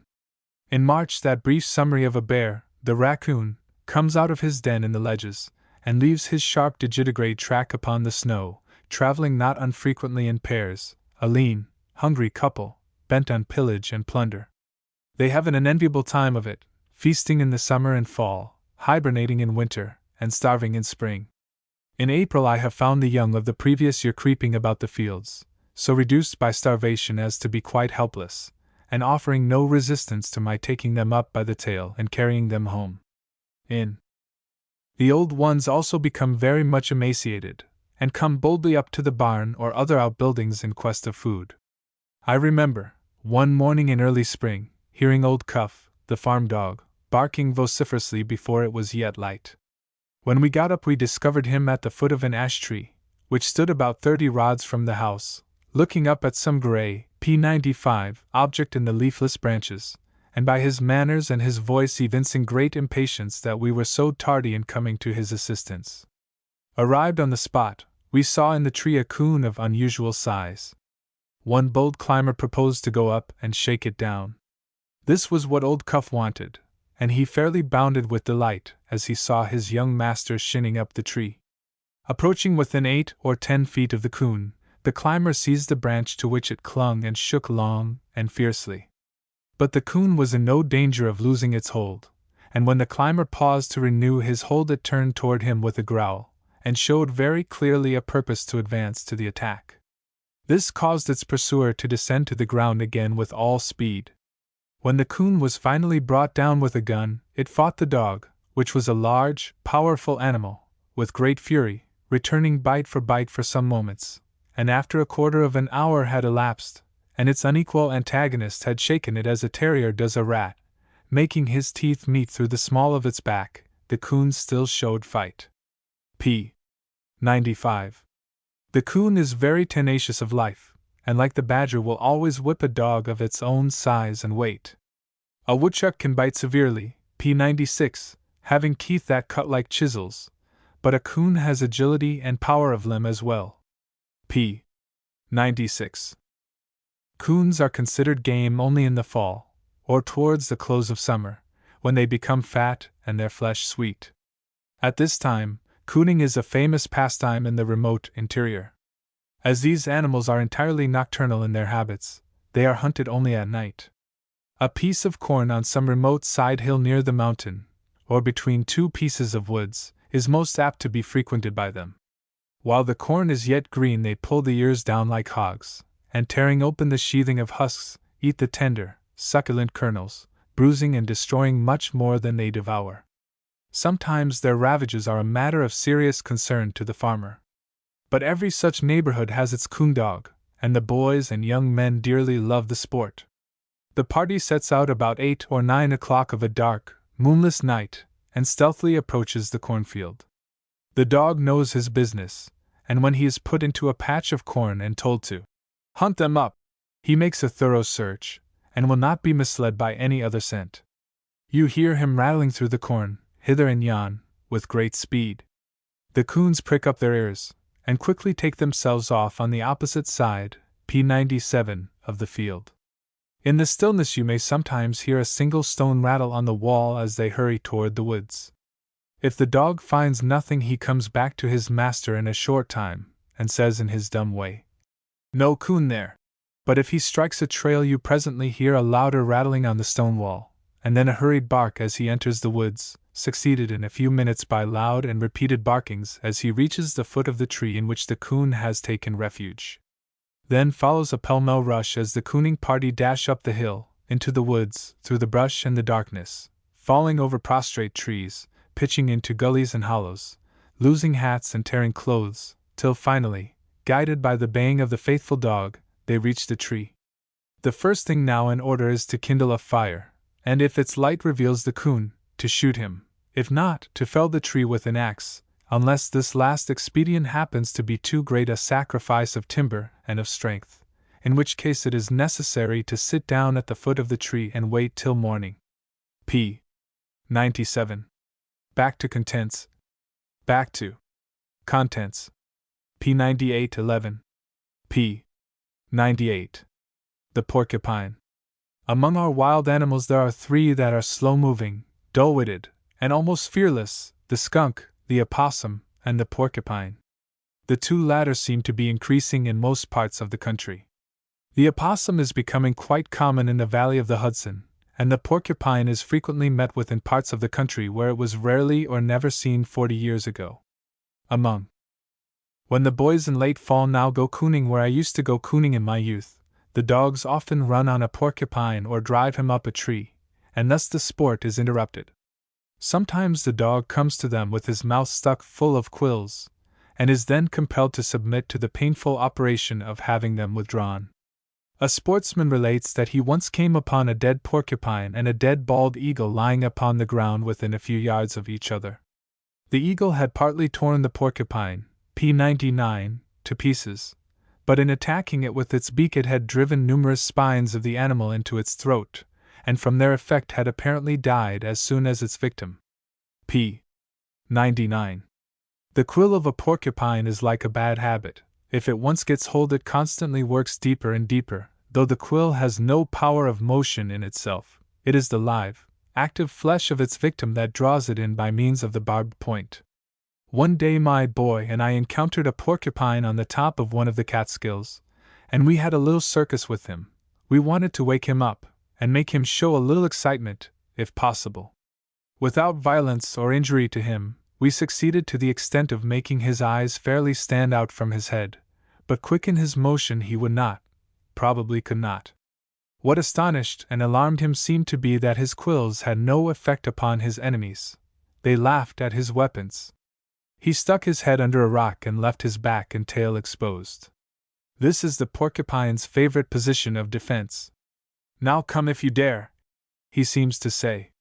Touch his tail, and like a trap it springs up and strikes your hand full of little quills. The tail is the active weapon of defense. With this the animal strikes. It is the outpost that, P100, delivers its fire before the citadel is reached.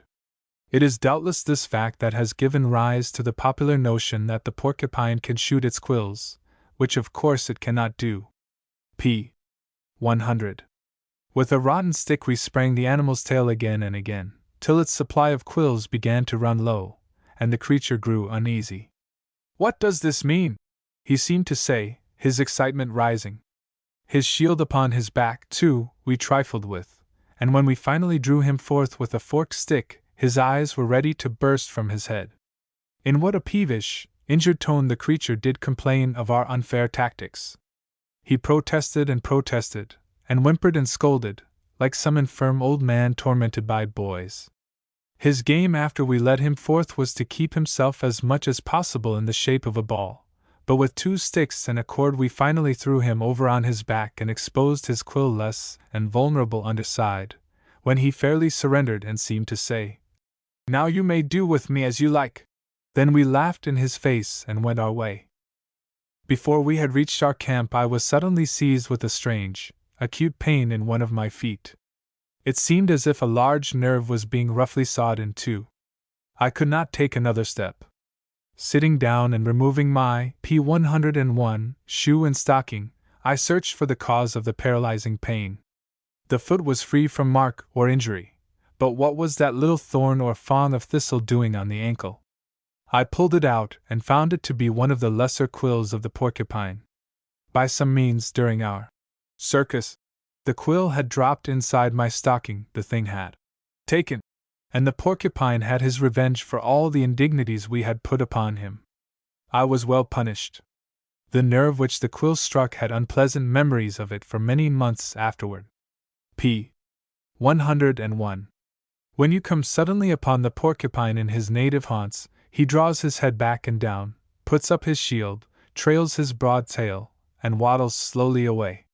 His shield is the sheaf of larger quills upon his back, which he opens and spreads out in a circular form so that the whole body is quite hidden beneath it. The porcupine's great chisel-like teeth, which are quite as formidable as those of the woodchuck, he does not appear to use at all in his defense, but relies entirely upon his quills, and when those fail him he is done for. I once passed a summer night alone upon the highest peak of the Catskills, Slide Mountain. I soon found there were numerous porcupines that desired to keep me company.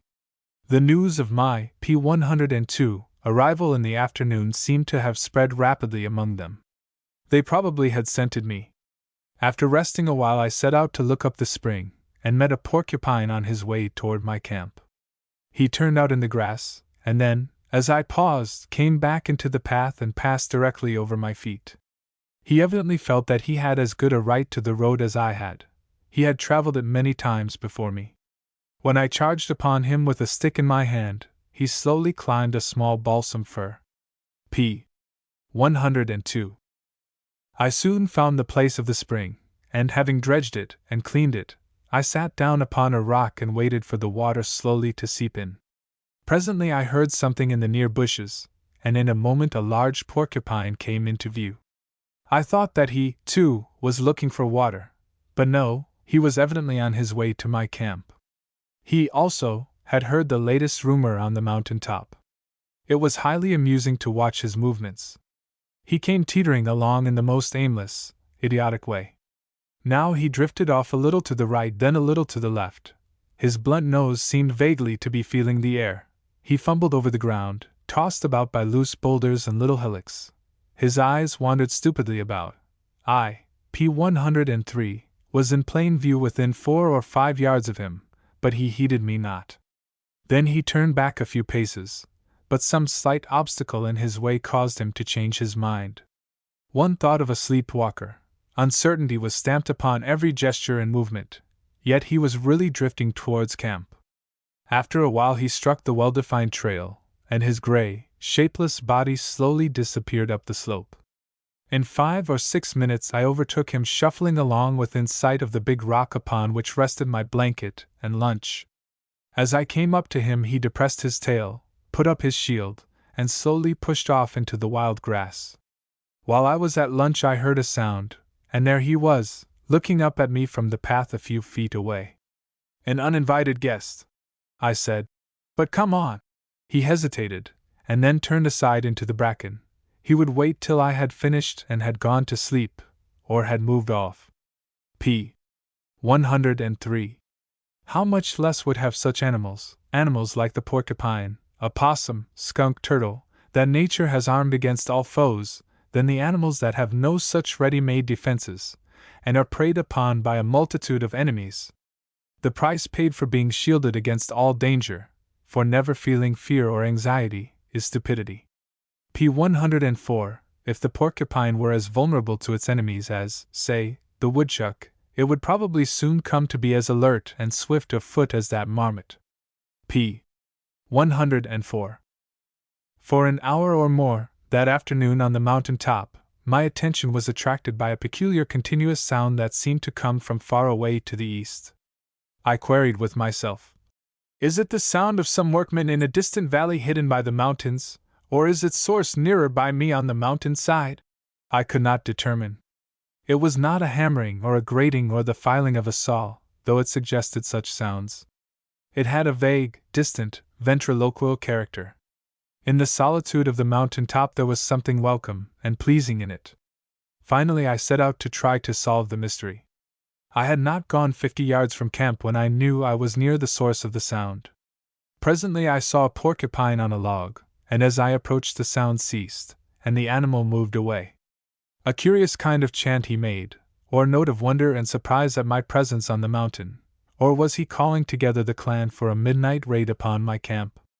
I made my bed that night of ferns and balsam boughs under an overhanging rock, where the storm that swept across the mountain just, p. 105, after dark could not reach me. I lay down, rolled in my blankets, with a long staff by my side, in anticipation of visits from the porcupines. In the middle of the night I was awakened, and looking out of my den, saw a porcupine outlined against the starlit sky. I made a thrust at him with my staff, when, with a grunt or grumble, he disappeared. A little later I was awakened again by the same animal, or another, which I repelled as before. At intervals during the rest of the night they visited me in this way. My sleep was by short stages from one porcupine to another. p. 105. These animals are great gnawers. They seem to be specially fond of gnawing any tool or object that has been touched or used by human hands. They would probably have gnawed my shoes or lunch basket or staff had I lain still. A settler at the foot of the mountain told me they used to prove very annoying to him by getting into his cellar or woodshed at night, and indulging their ruling passion by chewing upon his tool handles or pails or harness. "Kick one of them outdoors," he said, "and in half an hour he is back again." In winter they usually live in trees, gnawing the bark and feeding upon the inner layer. I have seen large hemlocks quite denuded and killed in this way. Back to contents. Back to contents. P. 106-12. P. 106. The Opossum. A new track has appeared upon the snow in my neighborhood here on the Hudson within the past few years. It is a strange track, and suggests some small, deformed human hand. If the dwarfs or brownies we read of in childhood were to walk abroad in winter, they might leave such an imprint behind them as this. This track, which we seldom see later than December, is made by the opossum. This animal is evidently multiplying in the land, and is extending its range northward. 10 years ago they were rarely found here, and now they are very common. I hear that they are very abundant and troublesome on parts of Long Island. The hind foot of the opossum has a sort of thumb that opposes the other toes, and it is the imprint of this member that looks so strange. The underside of the foot is as naked as the human hand, and this adds to the novel look of the track in the snow. Late in the fall, my hired man set a trap in a hole in hopes of catching a skunk, but instead, P. 107, he caught a possum by one of its 4 feet. The poor thing was badly crippled, and he kept it in a barrel for a couple of weeks and fed it, to try and make amends for the injury he had done. Then he gave it its freedom, though the injured foot had healed but little. P. 107. Soon after he set his trap in the same hole, and to his annoyance caught the possum again, this time by one of the hind feet. He brought the quiet, uncomplaining creature to me by its prehensile tail, and asked me what should be done with or for it. I concluded to make a hospital for it in one corner of my study.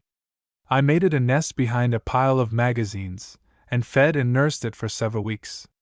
It never made a sound, or showed the least uneasiness or sign of suffering, that I was aware of, in all that time.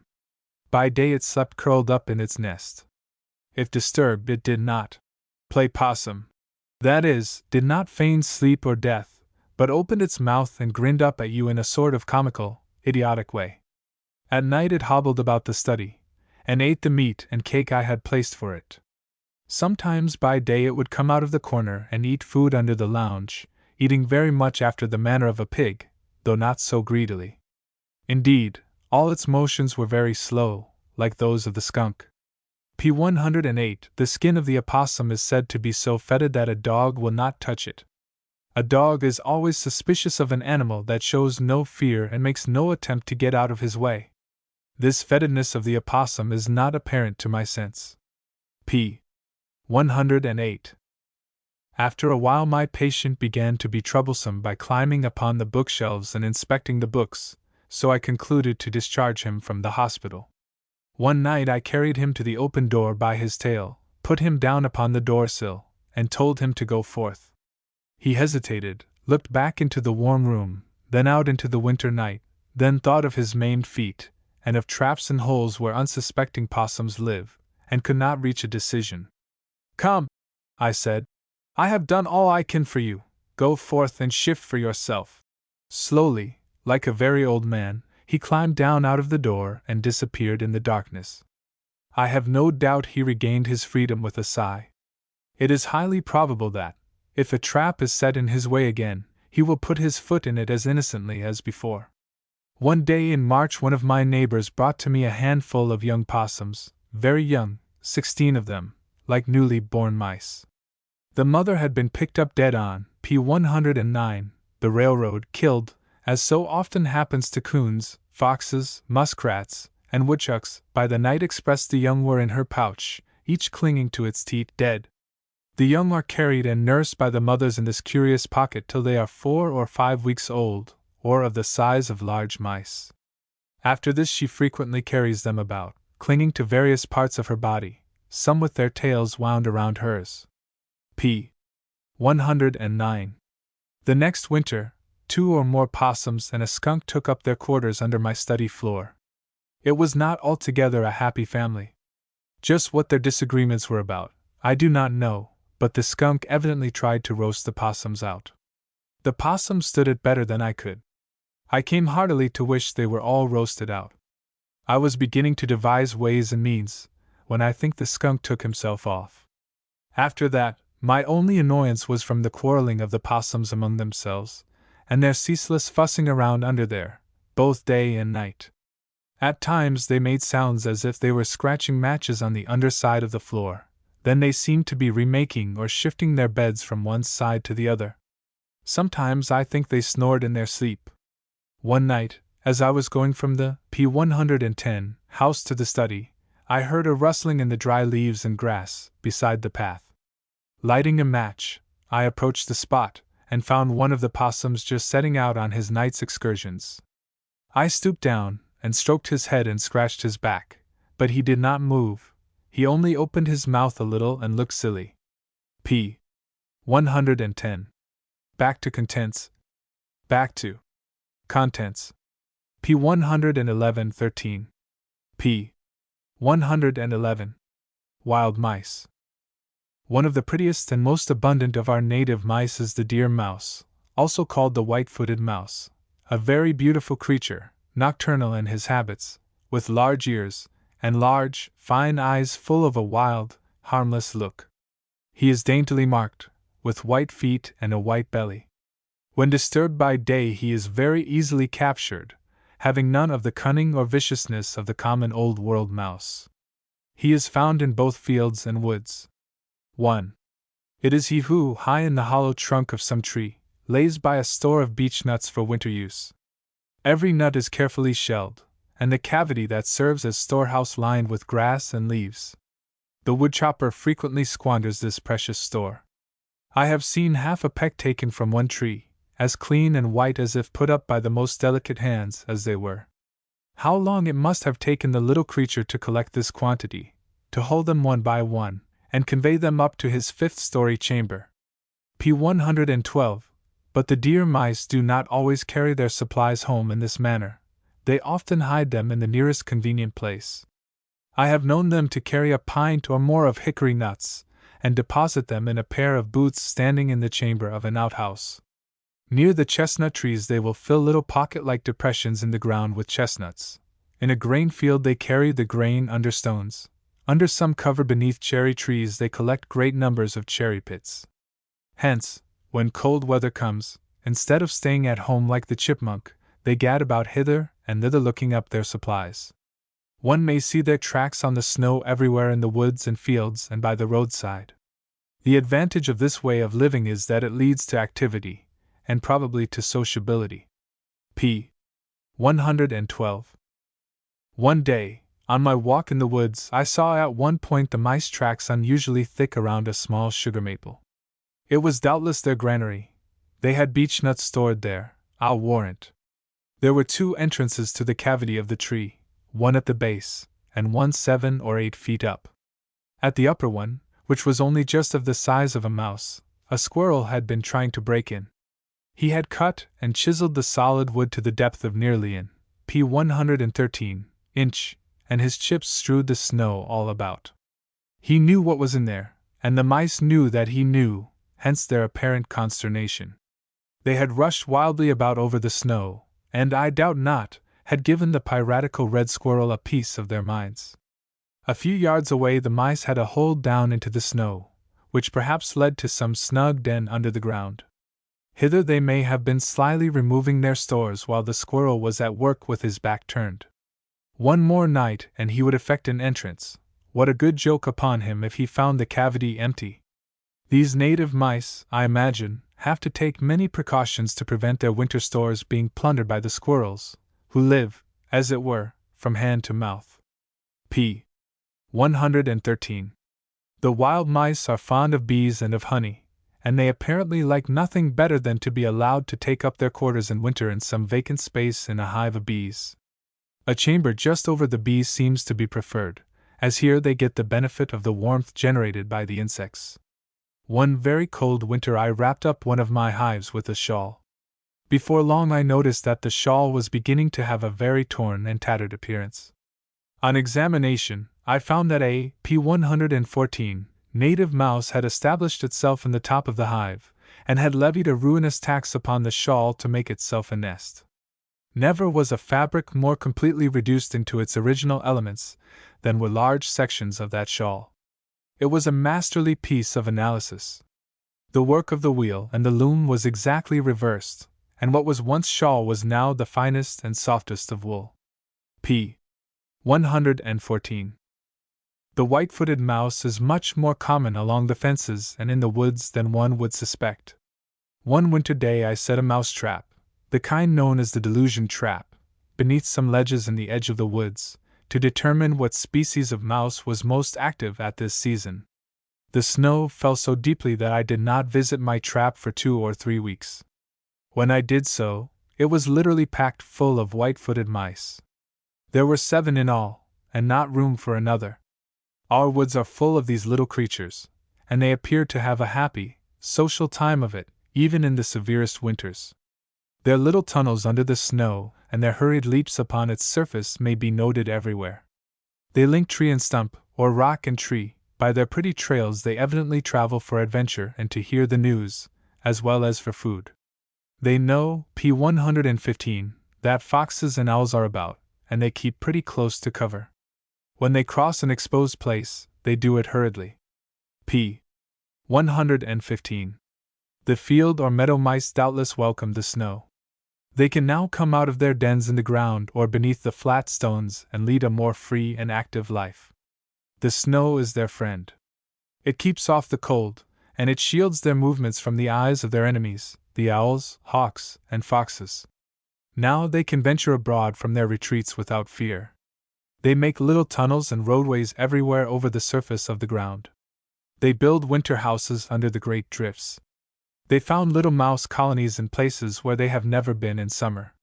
The conditions of life with them are entirely changed. They can get at the roots of the grasses, or the various herbs and seeds they feed upon, as well as in the snowless seasons, and without exposure to their enemies. I fancy they have great times there beneath the drifts. Maybe they have their picnics and holidays then as we have ours in summer. When the drifts disappear in spring, you may often see where they have had their little encampments. A few square yards of the pasture or meadow bottom will look as if a map had been traced upon. P116, it, tunnels and highways running and winding in every direction and connecting the nests of dry grass, which might stand for the cities and towns on the map. These runways are smooth and round like pipes, and only a little larger than the bodies of the mice. I think it is only the meadow field mouse that lives in this way beneath the snow. P. 116. I met one of these mice in my travels one day under peculiar conditions. He was on his travels also, and we met in the middle of a mountain lake.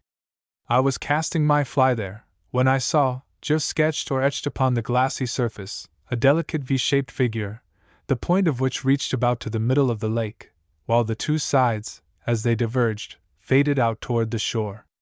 I saw the point of this V was being slowly pushed across the lake. I drew near in my boat, and beheld a little mouse swimming vigorously for the opposite shore. His little legs appeared like swiftly revolving wheels beneath him. As I came near, he dived under the water to escape me, but came up again like a cork and just as quickly. It was laughable to see him repeatedly duck beneath the surface and pop back again in a twinkling. He could not keep under water more than a second or 2. Presently I reached him when he ran up, P117, and into the palm of my hand, where he sat for some time and arranged his fur and warmed himself. He did not show the slightest fear. It was probably the first time he had ever shaken hands with a human being. He had doubtless lived all his life in the woods, and was strangely unsophisticated. How his little round eyes did shine, and how he sniffed me to find out if I was more dangerous than I appeared to his sight. P. 117. After a while I put him down in the bottom of the boat, and resumed my fishing. But it was not long before he became very restless, and evidently wanted to go about his business. He would climb up to the edge of the boat, and peer down into the water. Finally he could brook the delay no longer, and plunged boldly overboard. But he had either changed his mind or lost his reckoning, for he started back in the direction from which he had come, and the last I saw of him he was a mere speck vanishing in the shadows near the shore. Later on I saw another mouse, while we were at work in the fields, that interested me also. This one was our native white-footed mouse. We disturbed the mother with her young in her nest, and she rushed out with her little ones clinging to her teats. A curious spectacle, p. 118, she presented as she rushed along, as if slit and torn into rags. Her pace was so hurried that 2 of the young could not keep their hold, and were left in the weeds. We remained quiet, and presently the mother came back looking for them.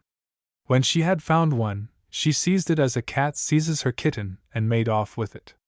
In a moment or 2 she came back and found the other one, and carried it away. I was curious to see if the young would take hold of her teats again as at first, and be dragged away in that manner, but they did not. It would be interesting to know if they seize hold of their mother by instinct when danger threatens, or if they simply retain the hold which they already have. I believe the flight of the family always takes place in this manner with this species of mouse. p. 118. I suspect that our white-footed mouse is capable of lending a hand to a fellow in distress. At least, the following incident looks like it. One season they overran my cabin in the woods, and gave me a good deal of annoyance, so much so that I tried trapping them, using the ordinary circular trap with 4 or 5 holes and wire springs. One night I heard the trap spring in the attic over my head, followed by the kicking and straggling of the mouse. This continued, p. 119, for a few moments, when all was still. "There," I said, "that mouse is dead." Presently the rattling of the trap recommenced, and continued so long at short intervals that going to sleep was out of the question. I fancied the mouse was too strong for the trap, so I went upstairs to investigate. The captive was dead, sure enough, and I was more puzzled than ever. On examining him closely, I found the fur on his back was wet and much rumpled. I concluded, therefore, that his companions had seized him there, and had been tugging away at him to drag him out of the trap, causing the rattling I had heard. No other explanation seems probable. p. 119. The least mammal in our woods is the little mouse-like shrew, scarcely more than 3 inches long, tail and all. And it is the shyest and least known. One gets a glimpse of it only at rare intervals, while sitting or standing motionless in the woods. There is a slight rustle under the leaves, and you may see a tiny form dart across a little opening in the leafy carpet. Its one dread seems to be exposure to the light. If it were watched and waited for by 100 enemies, it could hardly be more hurried and cautious in its movements. And when once captured and fairly exposed to the light, p. 120, it soon dies, probably of fright. One night in midsummer, when I was camping in the woods, one of them got into an empty tin pail, and was dead in the morning. A teacher caught one in a delusion trap, and attempted to take it to her school, to show her children, but it was dead when she got there.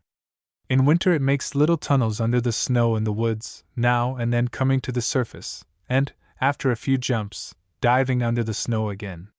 Its tracks are like the most delicate stitching. I have never found its nest or seen its young.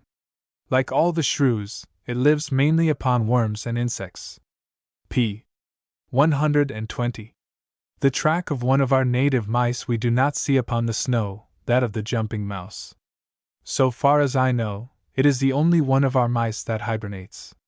It is much more rare than its cousin the deer mouse, or white-footed mouse, and I have never known it to be found in barns or dwellings. I think I have heard it called the kangaroo mouse, because of its form and its manner of running, which is in long leaps. Its forelegs are small and short, and its hind legs long and strong. It bounds along, leaping 2 or more feet at a time. I used to see it when a boy, but have not met with one for many years.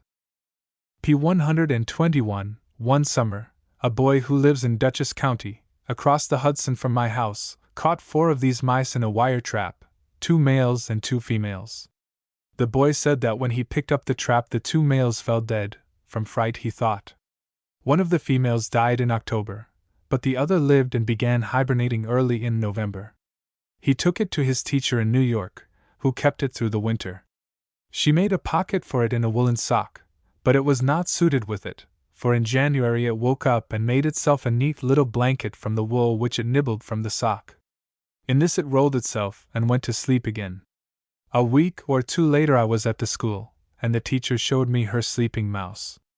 It was rolled up in a ball, with its tail wrapped about its head. I held it in the palm of my hand.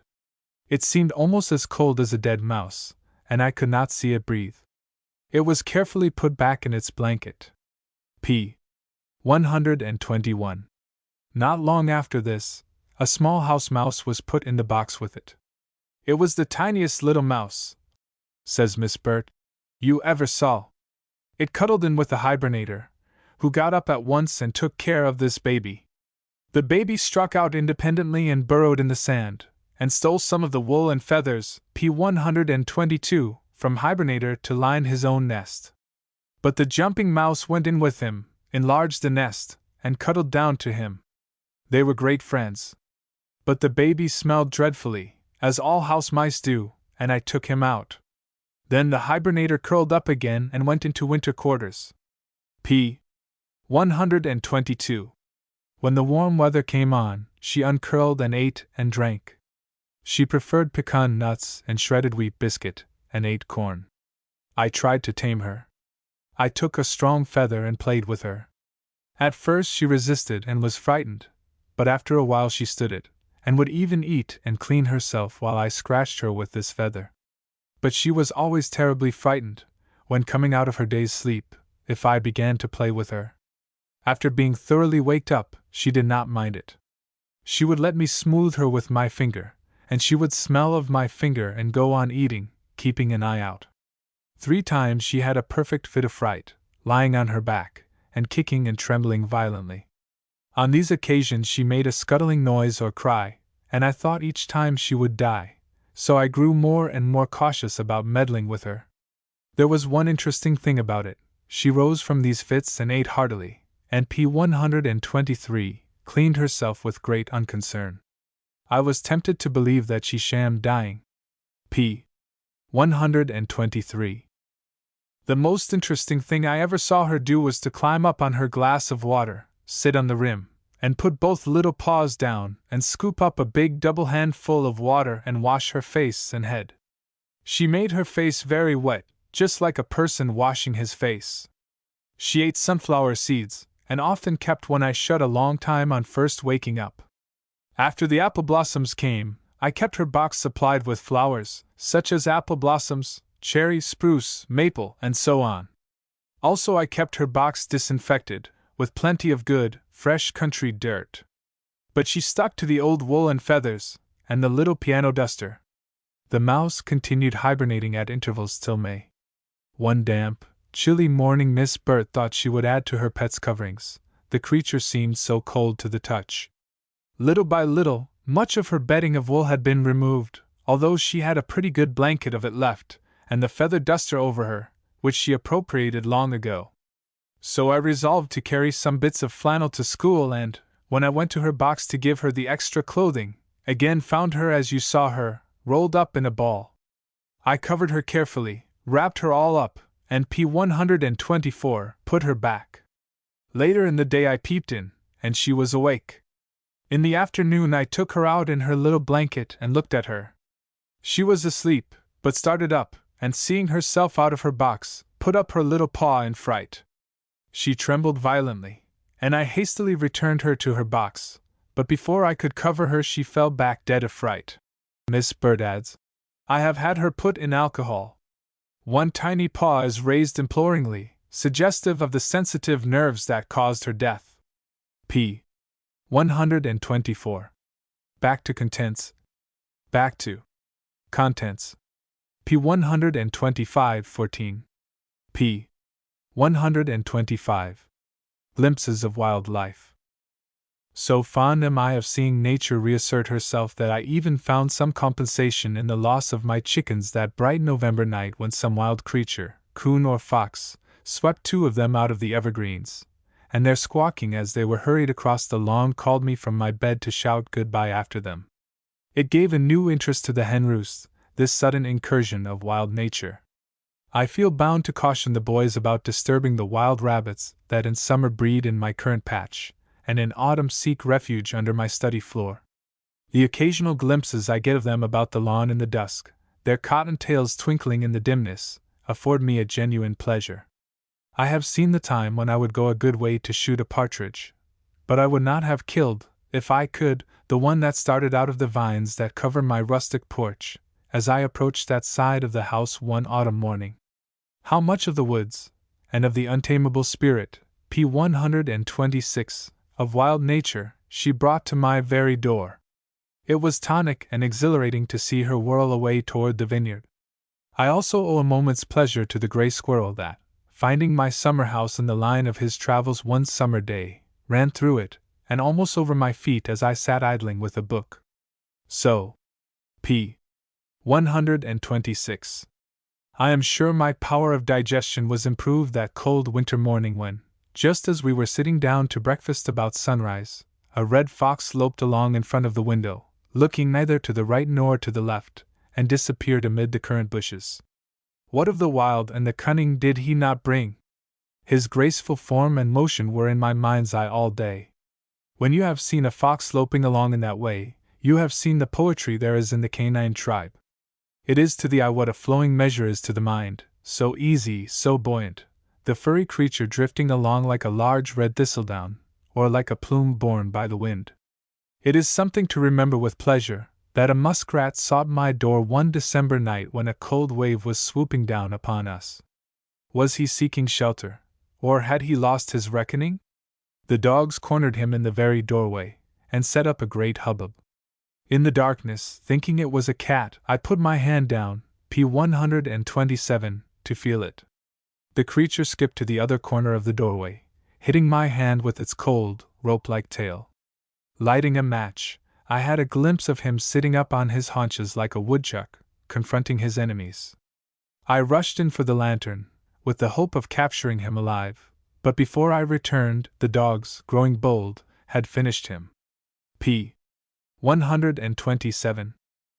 I have had but one call from a coon that I am aware of, and I fear we did not treat him with due hospitality. He took up his quarters for the day in a Norway spruce, the branches of which nearly brushed the house. I had noticed that the dog was very curious about that tree all the afternoon. After dinner his curiosity culminated in repeated loud and confident barking. Then I began an investigation, expecting to find a strange cat, or at most a red squirrel. But a moment's scrutiny revealed his coonship. Then how to capture him became the problem. A long pole was procured, and I sought to dislodge him from his hold. The skill with which he maintained himself amid the branches excited our admiration. But after a time he dropped lightly to the ground, not in the least disconcerted, and at once on his guard against both man and beast. The dog was a coward, and dared not face him. When the coon's attention, p. 128, was diverted, the dog would rush in, then one of us would attempt to seize the coon's tail, but he faced about so quickly, his black eyes gleaming, that the hand was timid about seizing him. But finally in his skirmishing with the dog I caught him by the tail, and bore him safely to an open flour barrel, and he was our prisoner. p. 128. Much amusement my little boy and I anticipated with him. He partook of food that same day, and on the second day would eat the chestnuts in our presence. Never did he show the slightest fear of us or of anything, but he was unwearied in his efforts to regain his freedom. After a few days we put a strap upon his neck and kept him tethered by a chain. But in the night, by dint of some hocus-pocus, he got the chain unsnapped and made off, and he is now, I trust, a patriarch of his tribe, wearing a leather necktie. The skunk visits every farm sooner or later. One night I came near shaking hands with one on my very doorstone. I thought it was the cat, and put down my hand to stroke it, when the creature, probably appreciating my mistake, moved off up the bank, revealing to me the white stripe on its body and the kind of cat I had saluted. The skunk is not easily ruffled, and seems to employ excellent judgment in the use of its terrible weapon. p. 129. Several times I have had calls from woodchucks. One looked in at the open door of my study one day, and, after sniffing a while, and not liking the smell of such clover as I was compelled to nibble there, moved on to better pastures. Another one invaded the kitchen door while we were at dinner. The dogs promptly challenged him, and there was a lively scrimmage upon the doorstone. I thought the dogs were fighting, and rushed to part them. The incident broke in upon the drowsy summer noon, as did the appearance of the muskrat upon the frigid December night. p. 129. The woodchuck episode that afforded us the most amusement occurred one midsummer. We were at work in a newly planted vineyard, when the man with the cultivator saw, a few yards in front of him, some large gray object that at first puzzled him. He approached it, and found it to be an old woodchuck with a young one in her mouth. She was carrying her kitten as does a cat, by the nape of the neck. Evidently she was moving her family to pastures new. As the man was in the line of her march, she stopped and considered what was to be done. He called to me, and I approached slowly. As the mother saw me closing in on her flank, she was suddenly seized with a panic, and dropping, p. 130, her young, she fled precipitately for the cover of a large pile of great posts some 10 or 12 rods distant. We pursued hotly, and overhauled her as she was within one jump of the house of refuge. Taking her by the tail, I carried her back to her baby, but she heeded it not. It was only her own bacon now that she was solicitous about. The young one remained where he had been dropped, keeping up a brave, reassuring whistle that was in ludicrous contrast to his exposed and helpless condition. He was the smallest woodchuck I had ever seen, not much larger than a large rat. His head and shoulders were so large in proportion to the body as to give him a comical look. He could not walk about yet, and had never before been above ground. Every moment or two he would whistle cheerily, as the old one does when safe in his den with the farm dog fiercely baying outside. p. 130. We took the youngster home, and my little boy was delighted over the prospect of a tame woodchuck.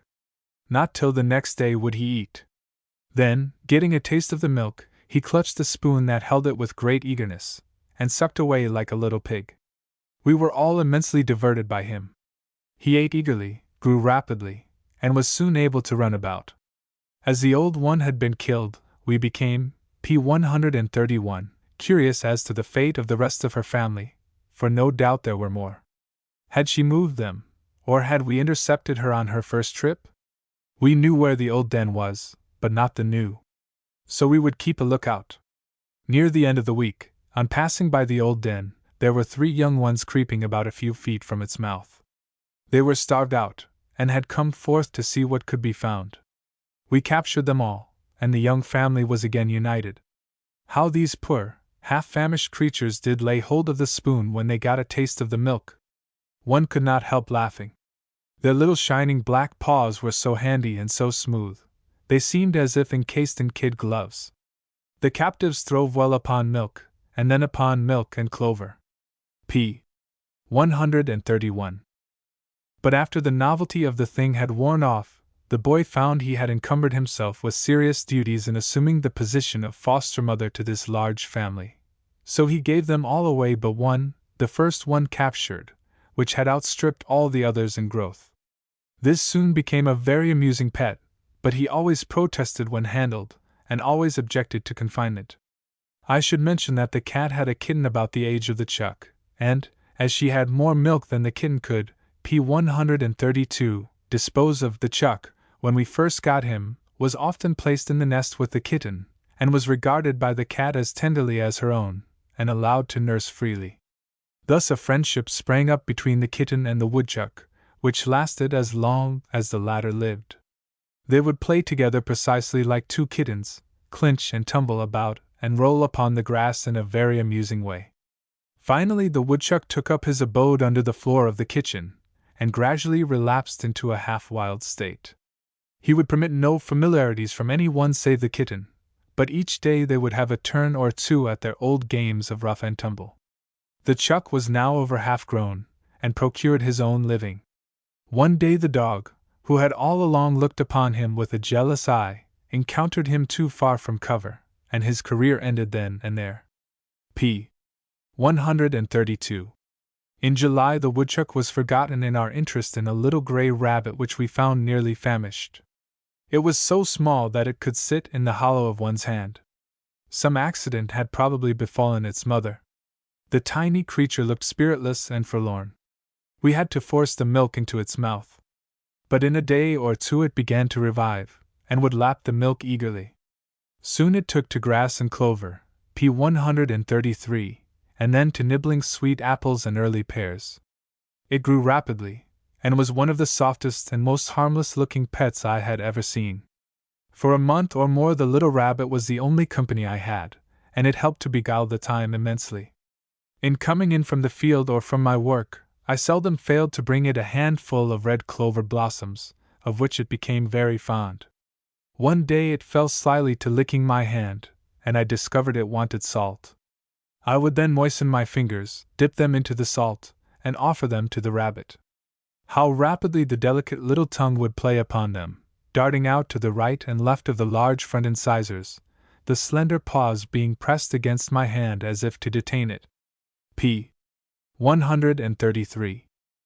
But the rabbit proved really untamable. Its wild nature could not be overcome.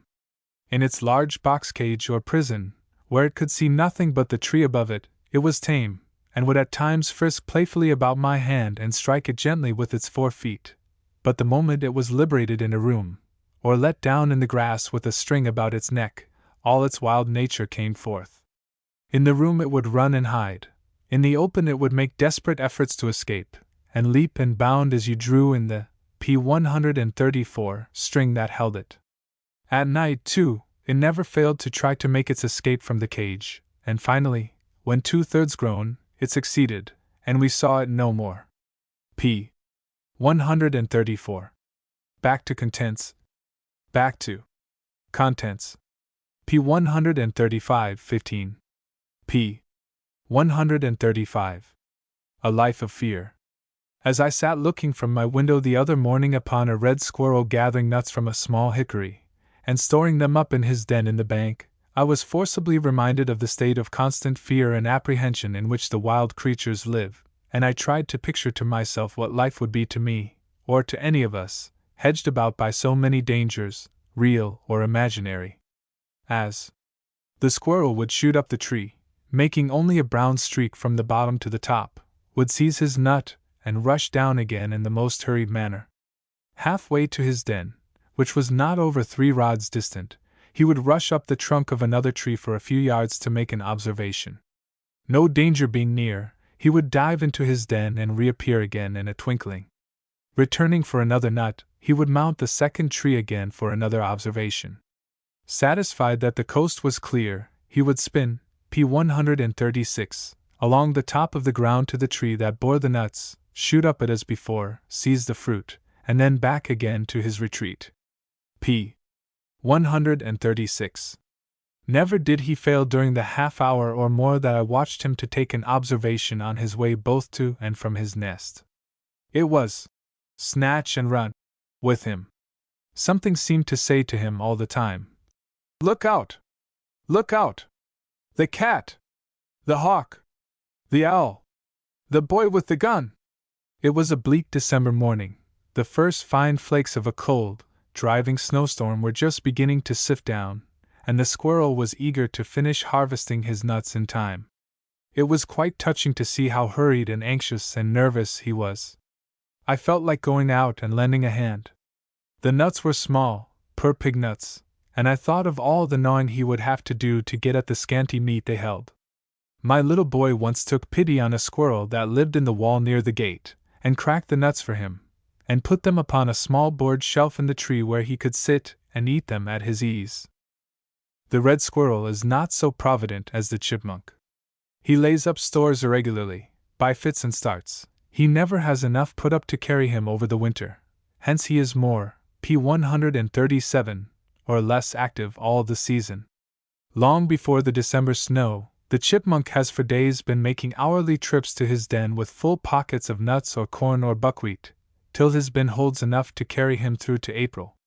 He need not, and I believe does not, set foot out of doors during the whole winter. But the red squirrel trusts more to luck. p. 137. As alert and watchful as the red squirrel is, he is frequently caught by the cat. My Nig, as black as ebony, knows well the taste of his flesh. I have known him to be caught by the black snake and successfully swallowed. The snake, no doubt, lay in ambush for him. This fear, this ever-present source of danger of the wild creatures, we know little about. Probably the only person in the civilized countries who is no better off than the animals in this respect is the Tsar of Russia. He would not even dare gather nuts as openly as my squirrel. A blacker and more terrible cat than Nig would be lying in wait for him, and would make a meal of him. The early settlers in this country must have experienced something of this dread of apprehension from the Indians. Many African tribes now live in the same state of constant fear of the slave catchers or of other hostile tribes. Our ancestors, back in prehistoric times, p. 138, must have known fear as a constant feeling. Hence the prominence of fear in infants and children when compared with the youth or the grown person. Babies are nearly always afraid of strangers. p. 138. In the domestic animals also, fear is much more active in the young than in the old. Nearly every farm boy has seen a calf but a day or two old, which its mother has secreted in the woods or in a remote field, charge upon him furiously with a wild bleat, when first discovered. After this first ebullition of fear, it usually settles down into the tame humdrum of its bovine elders. Eternal vigilance is the price of life with most of the wild creatures. There is only one among them whose wildness I cannot understand, and that is the common water turtle. Why is this creature so fearful? What are its enemies? I know of nothing that preys upon it. Yet see how watchful and suspicious these turtles are as they sun themselves upon a log or a rock. While you are yet many yards away from them, they slide down into the water and are gone. The land turtle, on the other hand, shows scarcely a trace of fear. He will indeed pause in his walk when you are very near him, but he will not retreat into his shell till you have poked, p. 139, him with your foot or your cane. He appears to have no enemies, but the little spotted water turtle is as shy as if he were the delicate tidbit that every creature was searching for. I did once find one which a fox had dug out of the mud in winter, and carried a few rods and dropped on the snow, as if he had found he had no use for it. p. 139. One can understand the fearlessness of the skunk. Nearly every creature but the farm dog yields to him the right of way. All dread his terrible weapon. If you meet one in your walk in the twilight fields, the chances are that you will turn out for him, not he for you. He may even pursue you, just for the fun of seeing you run. He comes waltzing toward you, apparently in the most hilarious spirits. The coon is probably the most courageous creature among our familiar wild animals. Who ever saw a coon show the white feather? He will face any odds with perfect composure. I have seen a coon upon the ground, beset by 4 men and 2 dogs, and never for a moment losing his presence of mind, or showing a sign of fear. The raccoon is clear grit. The fox is a very wild and suspicious creature, but curiously enough, when you suddenly come face to face with him, when he is held by a trap, or driven by the hound, his expression is not that, p. 140, of fear, but of shame and guilt. He seems to diminish in size and to be overwhelmed with humiliation. Does he know himself to be an old thief, and is that the reason of his embarrassment? The fox has no enemies but man, and when he is fairly outwitted he looks the shame he evidently feels. p. 140. In the heart of the rabbit fear constantly abides. How her eyes protrude! She can see back and forward and on all sides as well as a bird. The fox is after her, the owls are after her, the gunners are after her, and she has no defense but her speed. She always keeps well to cover. The northern hare keeps in the thickest brush. If the hare or rabbit crosses a broad open exposure it does so hurriedly, like a mouse when it crosses the road. The mouse is in danger of being pounced upon by a hawk, and the hare or rabbit by the snowy owl, or else the great horned owl. A friend of mine was following one morning a fresh rabbit track through an open field. Suddenly the track came to an end, as if the creature had taken wings, as it had after an unpleasant fashion. There, on either side of its last foot imprint, were several parallel lines in the snow, made by the wings of the great owl that had swooped down and carried it off. What a little, p. 141, tragedy was seen written there upon the white, even surface of the field. p. 141. The rabbit has not much wit. Once, when a boy, I saw one that had been recently caught, liberated in an open field in the presence of a dog that was being held a few yards away. The poor thing lost all presence of mind, and was quickly caught by the clumsy dog. A hunter once saw a hare running upon the ice along the shore of one of the Rangeley lakes. Presently a lynx appeared in hot pursuit. As soon as the hare found it was being pursued, it began to circle, foolish thing. This gave the lynx greatly the advantage, as it could follow in a much smaller circle. Soon the hare was run down and seized. I saw a similar experiment tried with a red squirrel with quite opposite results. The boy who had caught the squirrel in his wire trap had a very bright and nimble dog about the size of a fox, that seemed to be very sure he could catch a red squirrel under any circumstances if only the trees were out of the way.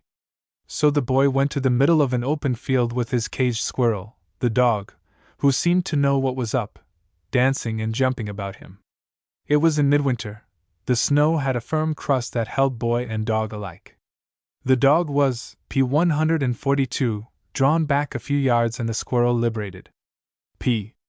142. Then began one of the most exciting races I have witnessed for a long time. It was impossible for the lookers-on not to be convulsed with laughter, though either dog nor squirrel seemed to regard the matter as much of a joke. The squirrel had all his wits about him, and kept them ready for instant use.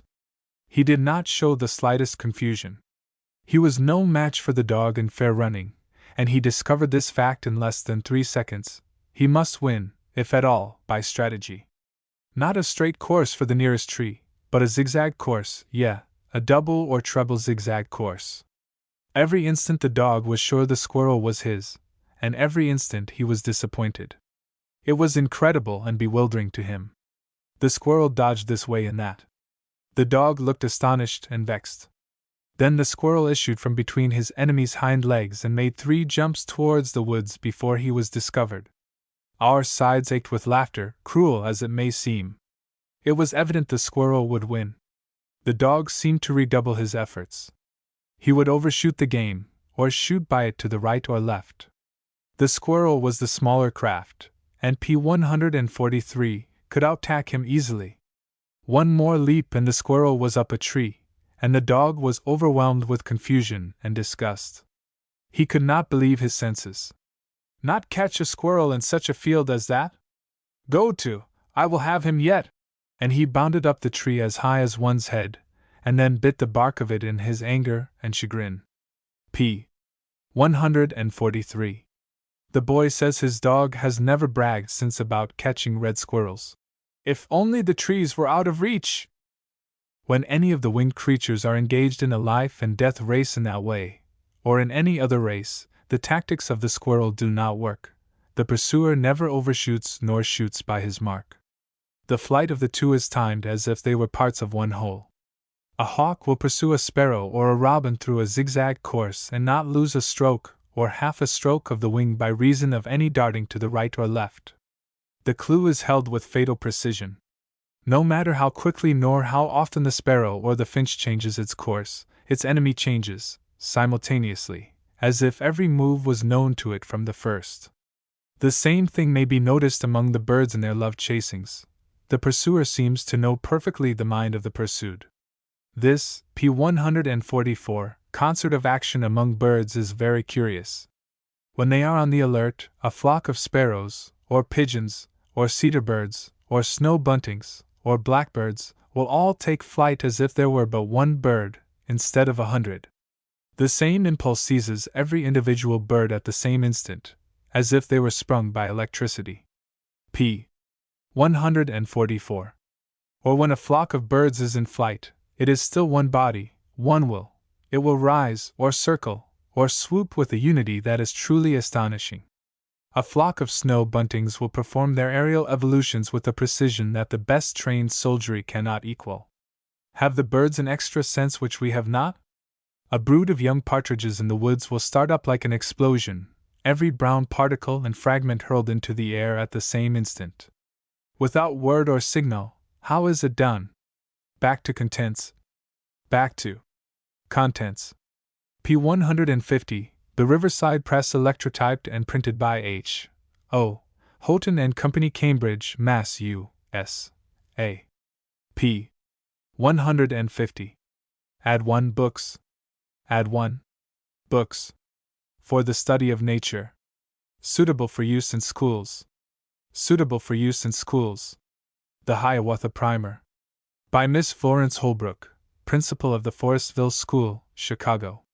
Based on Longfellow's Song of Hiawatha, and designed for use as the child's first book in reading. Riverside Literature Series, Extra No. P. Cloth only 40 cents. The Hiawatha Primer. By Miss Florence Holbrook. Miss Florence Holbrook. The Hiawatha Primer contains 139 pages of reading text, 8 full-page colored illustrations, 4 full-page black and white illustrations, and 65 part-page illustrations in black and white, or silhouette, and equipped with reading and writing lessons in the latest vertical script, and many special features. The Book of Nature Myths. By Miss Florence Holbrook. A reading book for the primary grades, designed to follow. The Hiawatha Primer. Riverside Literature Series, Extra No. V. Cloth only 45 cents. The Book of Nature Myths. By Miss Florence Holbrook. Miss Florence Holbrook. The Book of Nature Myths contains 209 pages of reading text, with 8 full-page and 21 part-page illustrations in black and white by E. Boyd Smith. The Song of Hiawatha. By Henry W. Longfellow. Riverside Literature Series, Numbers 13 and 14, Revised Edition. With introductions, notes, and a vocabulary, also with 12 full-page illustrations and many drawings of Indian wearing apparel and utensils, by Frederick Remington. In 2 parts, each paper 15 cents. Also in 1 volume, linen 40 cents. The Song of Hiawatha. By Henry W. Longfellow. Henry W. Longfellow. Frederick Remington. A First Book of Birds. By Olive Thorne Miller. Illustrated. School edition, square 12 mo, 60 cents, net. A First Book of Birds. By Olive Thorne Miller. Olive Thorne Miller. This is a bird book intended for children. The 20 full-page illustrations, of which 8 are in colors, are a strong feature of the book.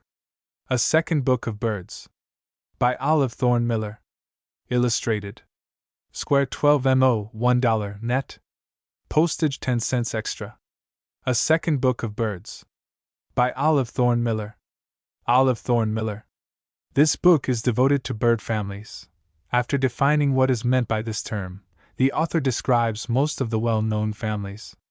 There are 24 full-page illustrations, of which 8 are in colors, by Louis Agassiz Fuertes.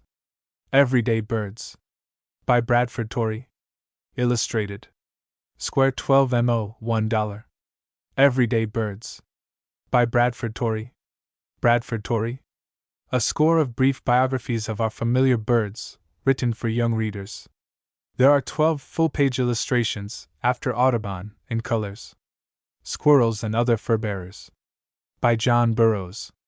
Notes on the smaller, more common mammals, the squirrels, the woodchuck, the rabbit and hare, the skunk, the fox, the weasel, etc., compiled by the author from his writings, with some interesting new matter.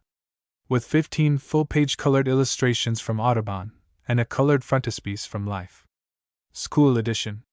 Square 12 mo, 60 cents, net. Squirrels and Other Fur-Bearers. By John Burroughs. John Burroughs. Birds of Village and Field. By Florence A. Merriam.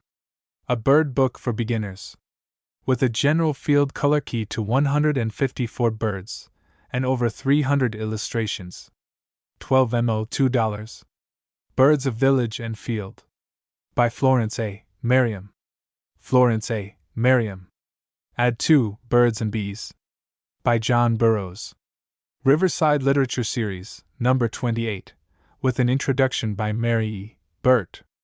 Paper, 15 cents net. Add 2. Birds and Bees. By John Burroughs. John Burroughs. Mary E. Burt. Sharp Eyes and Other Papers. By John Burroughs. Riverside Literature Series, number 36. Paper, 15 cents net. This book is also bound together with Birds and Bees in one volume, cloth, 40 cents net. Sharp Eyes and Other Papers. By John Burroughs. John Burroughs. A Bunch of Herbs and Other Papers. By John Burroughs. Riverside Literature Series, number 92, with a biographical sketch. Paper, 15 cents net. A Bunch of Herbs and Other Papers. By John Burroughs. John Burroughs. A Hunting of the Deer and Other Papers. By Charles W. Warner. Riverside Literature Series, number 37, with a portrait and biographical sketch. Paper, 15 cents net, cloth, 25 cents net. A Hunting of the Deer and Other Papers. By Charles W. Warner. Charles W. Warner. Succession of Forest Trees, Wild Apples and Sounds. By Henry David Thoreau.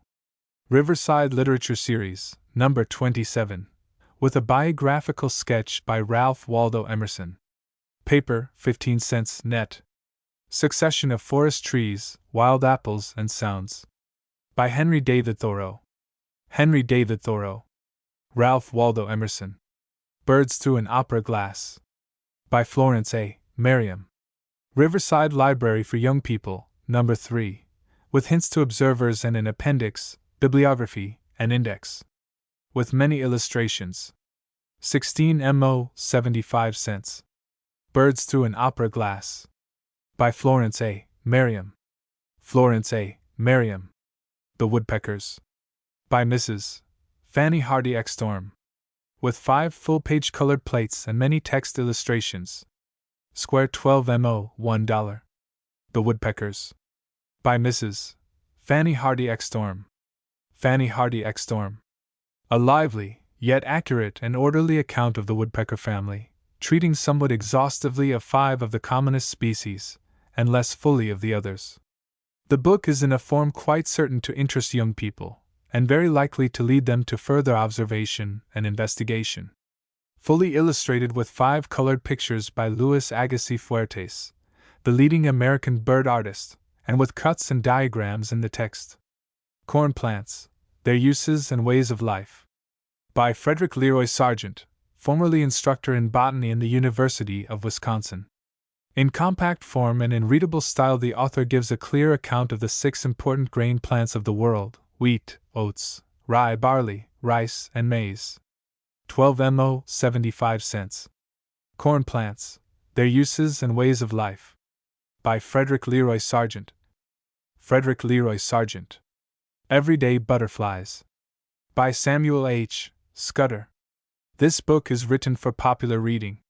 It includes familiar accounts of 60 or more of the commonest butterflies taken in the order of the season, with numerous illustrations, including 8 full-page colored plates. Crown 8 VO, $2. Everyday Butterflies. By Samuel H. Scudder.